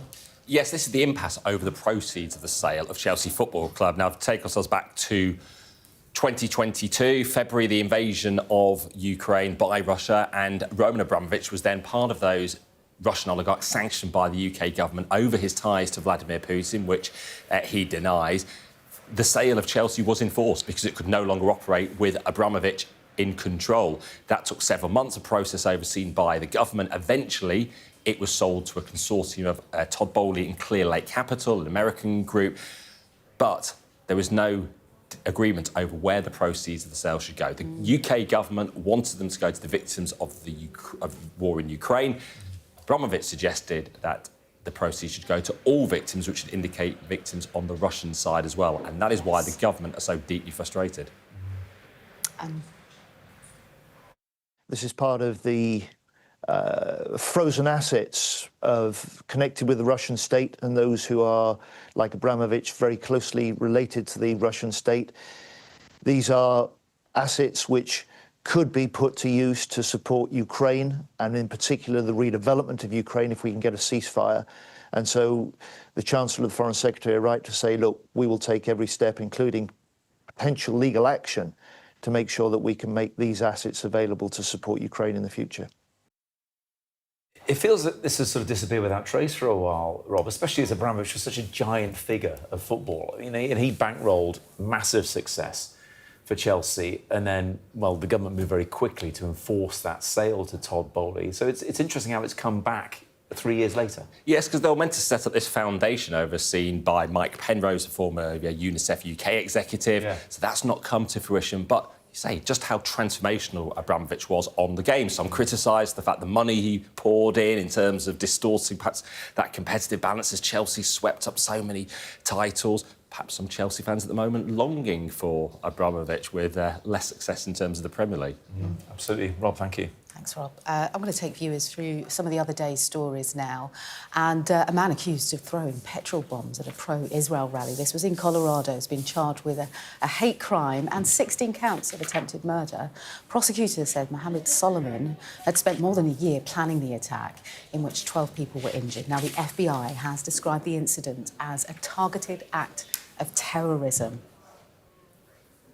Cancer death rates have fallen by more than a fifth in the last 50 years, but cases are on the rise. A report from Cancer Research UK found that people are now more likely to be diagnosed with cancer, but less likely to die from the disease.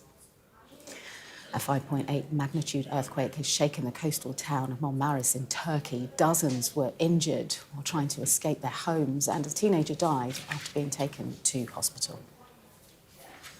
Tourists and businesses in Sicily have been forced to flee after Mount Etna started to erupt. It's the volcano's largest eruption in 4 years, though there's no immediate risk to the surrounding population.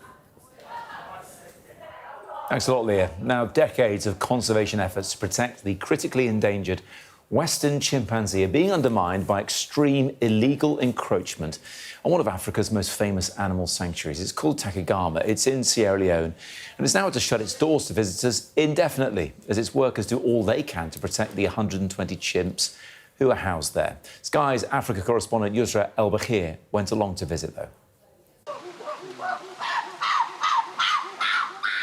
This lush rainforest isn't just scenery. It's a sacred home to our closest primate, the critically endangered Western chimpanzee. Illegal encroachment is eating away at the borders of this safe haven on the edges of Sierra Leone's capital. That encroachment is fast approaching, and chimps always had this as a buffer. Their territory is diminishing, making them see us as intruders. Yeah, so we need to start going this way. Oh, right. Yeah, come this way. Yeah. Let's get going, yeah. You can see how they are reacting. Imagine on that side when we don't even know who is coming there now. That's where the danger will come. Takugama Chimpanzee Sanctuary is Sierra Leone's most popular tourist attraction. Now closed to visitors as illegal construction undermines 3 decades of conservation efforts. But they continue to care for over 120 rescued chimps of all ages. Esther.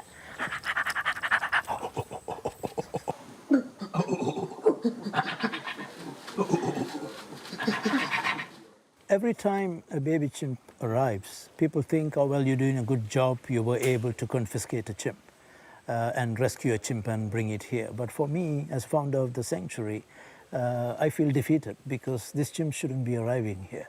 If we have done enough work outside, there shouldn't be any killing. There shouldn't be rescues. That's the time I can say we have achieved something. Just behind Esther is Takugama's latest rescue, Asana. He's vulnerable and frail, slowly being nursed back to health by his chimp mum, Mama P. An informant sent this footage to Takugama of baby Asana being tormented as an illegal pet. They tracked him down and brought him to the safety of the sanctuary, where he can grow to become strong like his new older siblings. It's great to see that he's so playful, because by the time they get here, they've been rescued from really traumatic experiences at the hands of people in the country. So to see them in this state where they're healthy and playing around is extraordinary. Even without visitors, the sanctuary is rich and alive. But the severity of this moment for the chimps and the country cannot go ignored. Now we're closed indefinitely. But what if this becomes something wherein we can never open the sanctuary again to people to visit? Then you have all these young Sierra Leoneans who have to live their lives not even ever understanding fully what the national animal is, not having the opportunity to experience it. In the absence of funding from, at the moment, from the US government, it's going to be difficult for us to turn around quickly. But we are very resilient. We are like chimpanzees, so we will manage somehow. The resilience of these sensitive, bright creatures is being tested, as the space carved out for them by their human friends is increasingly coming under threat. Yusra El-Bakhir, Sky News, Freetown. Let's take a look at the weather. Breathtaking views with clear skies ahead. The weather, sponsored by Qatar Airways.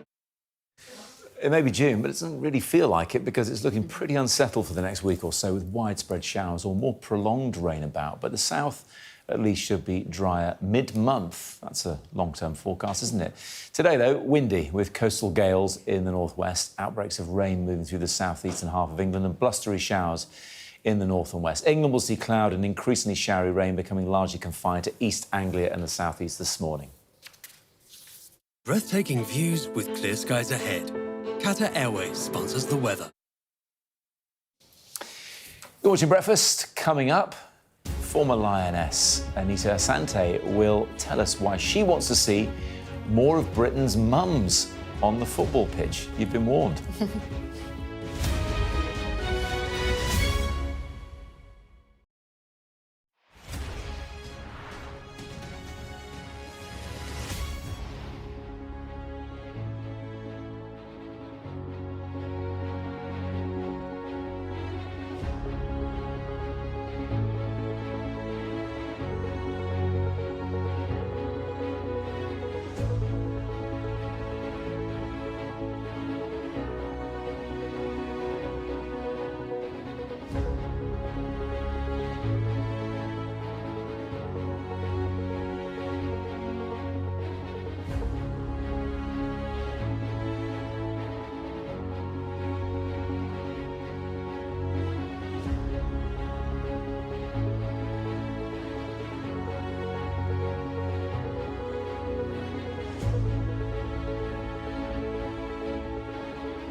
we've got your Sunday mornings covered.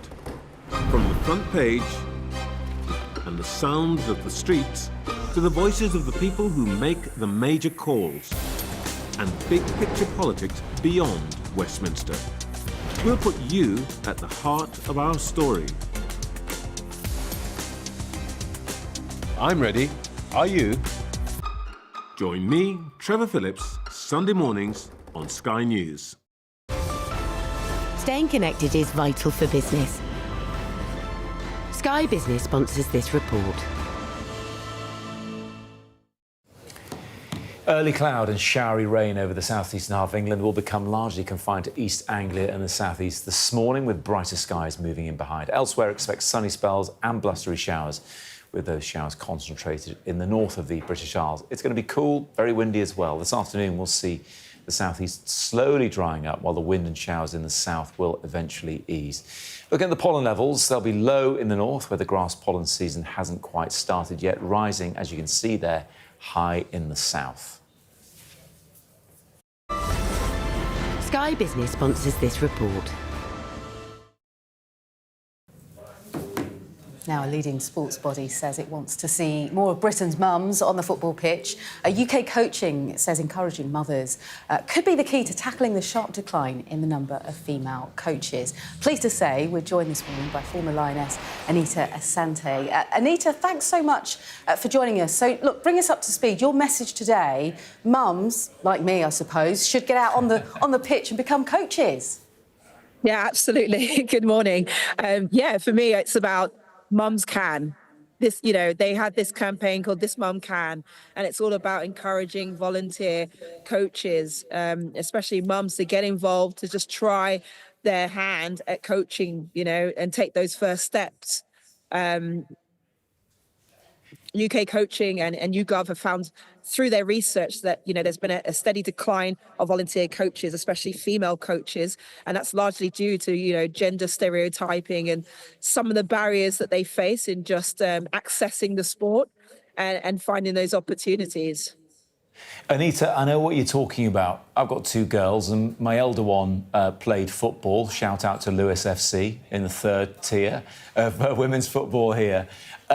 But it was a lot of dads doing the girls' football. And we're not talking about mums just doing girls' football here, are we? We're talking about mums doing any football, whatever kids they have who might show an interest in playing it. But I can tell you, running the line for a kids' football match with that flag, other parents don't like it.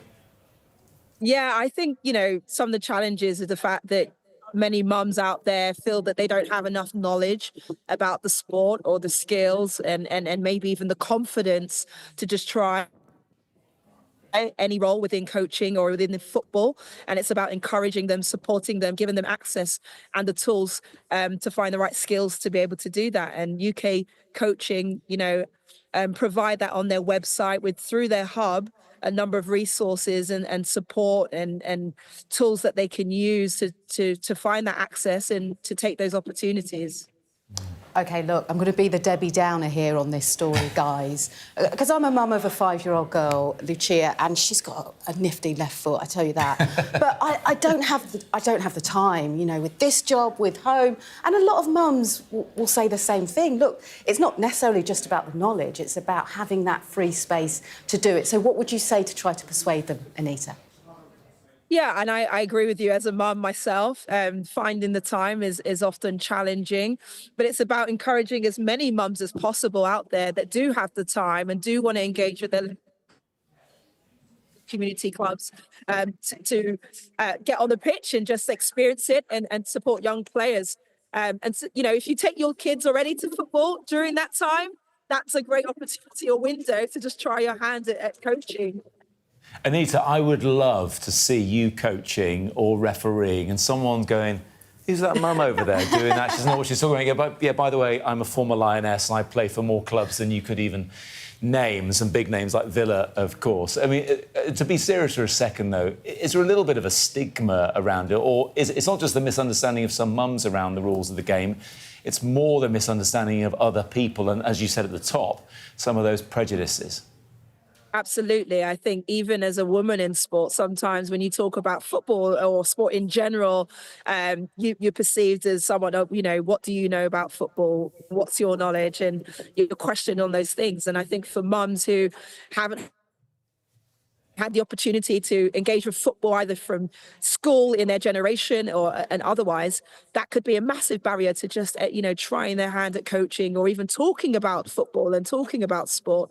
But this campaign and UK coaching in general aims to break some of those challenges and support mums to try to get involved in the sport and actually having role models such as mums coaching help girls stay in sport much longer into their teens. A quick word, Anita, while we've got you, because the Lionesses have been such huge role models as well. They've got a big tournament on the horizon. It's not long to go now. It'd be rude not to ask you about it, not least because, as well, Mary Earp's deciding to retire kind of last minute from international football for England as well. How are they going to do? Are you optimistic? I am. I'm optimistic now that, we have some injured players returning to full fitness, the likes of Leah Williamson is back in the squad after missing out the last time. And, Alex Greenwood, Georgia Stanway, Lauren James, hopefully will be back. It's a tough group. We need a strong squad. And we got Hannah Hampton, who's going to fill Mary Earp's shoes, I'm sure. She's had a fantastic season and she's had a lot of experience around her. Anita, it's so great to talk to you and look forward to hearing more about your coaching exploits post-Lionesses career. Thank you very much. All right. Still to come here on Breakfast. Cases of anti-Semitism in the UK on the rise, and the situation in the US as well is no better following that hate crime in Colorado. We'll be asking how faith leaders of all sides can help bring people together.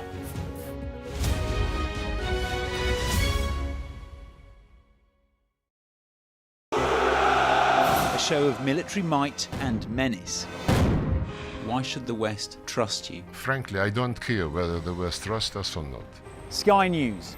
Get the full story first. Have a quick word for Sky News. Is the West right? Are you fueling Russia's war machine?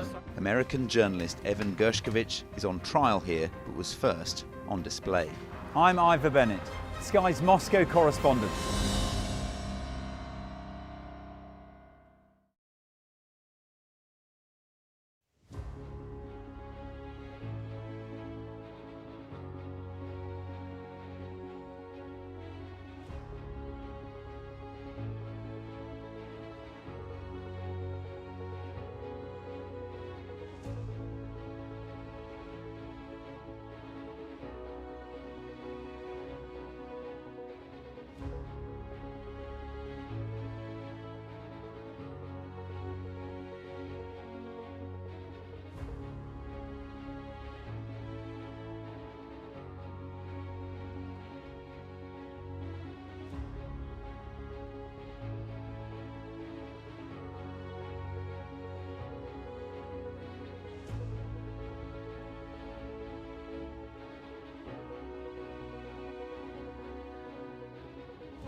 Welcome back. You're watching Breakfast here on Sky News. Coming up, we're discussing the impact of the war in the Middle East on community relations here in the UK. But first, Leah's got the top stories. Thanks so much, Matt. Police have begun a major new search for Madeleine McCann in Portugal.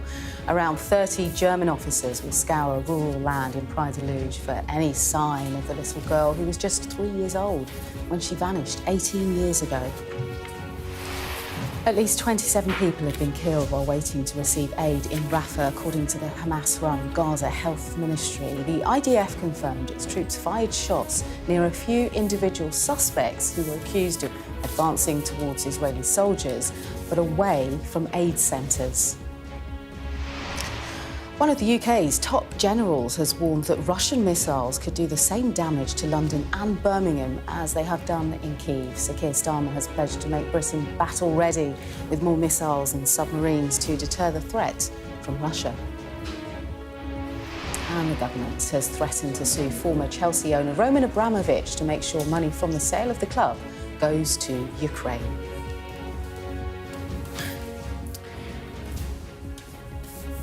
Now, we've been reporting this morning, we've been reporting for weeks, in fact, on more death and destruction in Gaza. The Israeli government's war on Hamas has raised tensions in communities around the world. We've seen Israelis murdered in the US and a spike in hate crimes here in the UK. So we thought we'd explore how faith leaders can help bring people back together and to discuss how people of faiths are experiencing things at the moment. Joining us now is Imam Sabah Ahmedi from the Baitul Futur Mosque and Rabbi Hannah Kingston of the Aleph Synagogue. Good to see you both. I hope I pronounced the names of those places correctly. Did I get it right? We're Aleph. Aleph? Yeah. Close enough. No, spot on. Close enough. Yeah, OK, well, that'll good. do for today. That's the first thing to get out of the way. It's a difficult time at the moment, and people are seeing what's going on in Gaza in particular and having their own take on it. It seems like, and I'm going to ask you both of this, things have become more polarised. Is that what you're experiencing? Hannah first. I think things are definitely feeling more polarised, but I think there's also been incredible shows of humanity over the past year and a half, especially over the past few months. The first message I got after the attacks in Washington, D.C. was from a Muslim friend who messaged me to ask how I was feeling, if my community was safe. But that's not to deny that we've also had to up our security. People are finding it hard to step in. And I'm really worried about what it's going to mean for interfaith relations, especially. How about you, Sabah? I think the incidents in America is wrong. Whatever happened was completely incorrect, nothing to do with Islam. But I think it's important to understand why these are happening.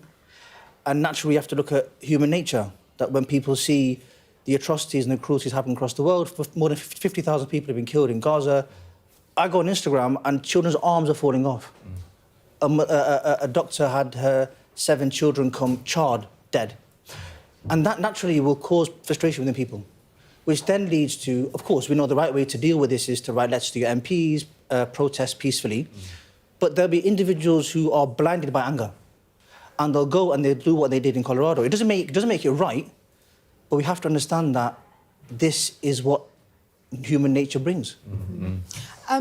This is to both of you, actually. You know, we talk to our children, don't we? If there is conflict, say, in the playground, I'm really simplifying this right now. If there's conflict in the playground, you talk it out. And that's the key to what you're both doing. And I've spoken to you both before about going into each other's places of religion, talking and having that open dialogue. Is that important to you, Hannah, to push that agenda? I think it's the most important thing. And actually, as we arrived here this morning, the first thing I said to Imam Sabah was, we really want to do an interfaith visit and we want to come and see, because I think it's even more important that we look outside ourselves in times like this. We are feeling immense amounts of pain, but that doesn't mean that we can't feel the pain of other communities as well. And the images that are coming out and the news coming out of Gaza is shocking and atrocious to us as well. And we need to look outside of ourselves and our community. We have to make those interfaith relationships solid now, more so than ever, because it would be so easy to turn away from the other in this time. That's an interesting point you make, and perhaps one that we don't see enough of. There's plenty of people in Israel who are frustrated, angry with the government about what's going on in Gaza. They want it to end. By the same token, Imam, are people making assumptions of what you think and what Muslims think based on their religion, when, of course, they were as horrified by what happened on the 7th of October as anybody else? Completely. I think it's what Islam, the Holy Quran says that it's a Muslim responsibility to protect everyone of faith. And the Holy Quran mentions churches, synagogues and mosques. And I think it's really important that Palestinians and Arabs can say that what happened on October the 7th was wrong. And in the same breath, Israelis should be able to say what's happening now is horrific. And that's really important, that we unite, that killing innocent people, indiscriminate bombing is wrong, and no faith teaches that. Have you both experienced more anti-Islamic, anti-Semitic feeling? Anna first, have you seen that kind of thing? It's hard to say from a personal front. I think I live quite a lucky, sheltered life where I, live in North London, go to my synagogue, and it feels safe. But I think that it would be undeniable to say that my community are not feeling safe, and we've had to up our security levels. We're now seen as a high-risk site. We've had to up the number of security guards we've had. And in part, that's just part of being a Jew in a place of worship. We've always had security, but I think especially following Washington and Colorado, people have been feeling unsafe, not just to come in, but also then to step back onto the street, what that means in those high pressure points of leaving synagogue after services. And it's very hard to hold that tension in community when all we want to do is to tell people that actually now is the time to step in. We need to step into worship, we need to step into community, we need to be together. We also need to look out at the world. How about anti-Islamic feeling? But bear in mind, we saw someone convicted yesterday after burning a Quran outside the Turkish consulate. I mean, that's raised a whole debate about blasphemy laws and the rest of it, but still, they made their feelings clear. Are you seeing anti-Islamic emotions? It's a really good question. I know individuals women who wear the headscarf, the hijab, who say that they feel unsafe to now leave their homes because they'll be attacked. I've suffered abuse and hate online to the extent that I've had to report it to the Metropolitan Police. And this point that you made about the Quran burning, I think it's really important that people are treated fairly and equally. I know there are members of the Tory party who said that this is an act of freedom of speech. And I wonder if someone was to burn the Bible, would it be said with the same tone? Well, their argument is not. The blasphemy laws don't exist. If someone burns a Bible outside of Westminster Abbey, they wouldn't necessarily be arrested. I think it's a bit more nuanced, this case, than simply doing that. It's what this individual said to others there as well. But nonetheless, is that the fear that things aren't equal in terms of the way things are, the police deal with situations or the criminal justice system? I think that it's really hard to use the word fair in this situation because it's pitting our pain against the pain of our Muslim neighbours. And the reality is we are both in pain and we are both under threat in different ways. So I think the word fair feels really complicated this morning because I find it hard when I read the news and you see the reports of the attacks in Colorado not being referred to as an act of terrorism. It is an act of terrorism. It caused terror in a community. But just because the media reports things in a certain way doesn't minimise the intervention, the support that we've received from our neighbours in that situation. And I think it's really hard when we start thinking from the it's only happening to us. The world is awful because we are under threat. Actually, this is the time when we need to look out and see other people's pain rather than thinking our pain is worse or their pain is worse. We're all holding so much. Saba, I want to get into the online world because I know you have a brilliant presence on Instagram and YouTube and you help and you speak to so many people, but just talk to us about those types of threats that you have received, in particular, focusing on that. Yeah, well, thank you. I do try to create content online to help people understand what life is like as a Muslim living in the UK.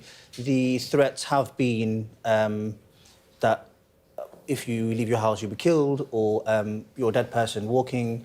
So threats on my life, as well as my family and my mum. And one of my friends messaged me to say, you need to report this to the police because if this individual later down the line acts in a way that causes terror, at least it's on record that they have a history of causing problems for people online. So it is a very scary world sometimes in the world of social media, but it's part and parcel of being on social media. And for me, if you've not got a thick skin, being on social media, there's really no point of being there because you would experience that hate through and through. It's really good to hear you both talk about this. We can't do it justice, can we, in about 5 or 6 minutes, but certainly touching on some of these discussions and thoughts and experiences you have is really important. Really appreciate you both coming in. Thank you so much. Thank you for having us. Next, a corporate manslaughter investigation has begun into failings that led to hundreds of babies dying at maternity units in Nottingham. Police say they're investigating whether the Nottingham University Hospital's NHS Trust has been grossly negligent. A warning, this piece from our health correspondent Ashish Joshi contains images of a stillborn child provided by her parents that you might find distressing. Harriet would have turned 9 this year, but it's another birthday. Her still grieving parents will never celebrate with her. Harriet was stillborn, but she would be alive today had the hospital listened to her parents' concerns. We know what happened to Harriet. We knew the moment that she died. She had negligent care. Harriet is one of the victims of the country's worst maternity scandal. And now the hospital trust who failed her is facing a corporate manslaughter charge.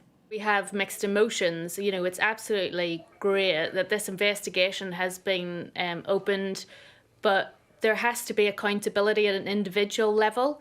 They go into work every day and some of them don't provide safe care, and there have been no sanctions, and that's what needs to change.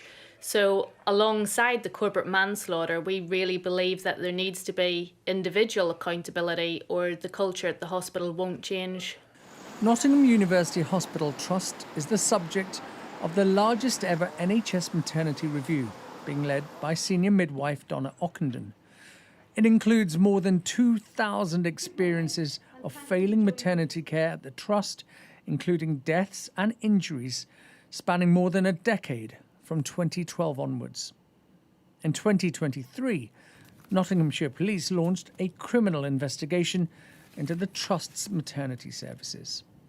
In a statement, Nottingham University Hospital's NHS Trust said, "We know how important the police investigation and independent review are for the affected families, the Trust and our local communities. We hope that affected families receive the answers that they deserve." I think that there needs to be, in effect, a confession. We did wrong. I did wrong. That's what that means to me. How was it allowed to happen? Who knew what, when, and why were they still employed, and why was there no accountability? These searching questions remain unanswered, but Jack and Sarah might now be taking one step closer to the truth. Ashish Joshi, Sky News. Yeah, and it goes without saying, if you've been affected by that story, you can contact the Samaritans at any time on 116 123 or just email joe@samaritans.org. Next, the Home Office has released the latest figures on small boat crossings, showing a consistent rise in the number of people crossing the Channel by irregular routes, even when the weather is bad. Joining us now is our political correspondent, Ali Fortescue, who's just rushed in on this. Ali, these numbers have just dropped. Tell us more. Yeah, so just for context, we know, and I'm sure you've been reporting on this, that this year so far there has been a very particularly high number of people crossing the Channel in small boats. So far, this is the first 4 months of the year to the end of April, more than 11,000 compared to last year where it was about 7,500. So we are seeing high numbers. Why is that? Well, we've got this new Home Office data. It's for the first time they've released this sort of data. It looks at what they call red days. So these are effectively days where the weather, the conditions mean that it's more likely, and their evidence now does show it is more likely that on these good weather days, people will cross the Channel.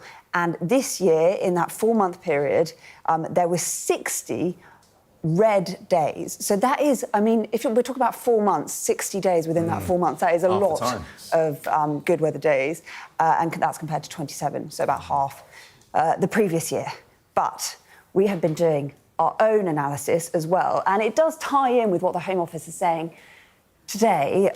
We have also seen that there is an unusually high number of good weather days this year. We've also seen that there's a link between good weather days and people crossing the channel. But what we've also seen is on what we've called, and I need to stress, our methodology is going to be different to the Home Office's, but we've spent quite a lot of time looking at wind, wave height, atmospheric pressure, the low viability days, so days where you would think people would not cross the channel because of conditions. We are also seeing more people crossing the channel, 30% more this year compared to last year, and double what the number was, about double what the number was in 2023. And Ali, some frustration on the British side with how the French are dealing with this, or not, as the case may be. We saw from those pictures there, some of the people smugglers are getting round what the authorities will do by having individuals get on the boats whilst they're already in the water, because they know the French officers nearby will not follow them into the water.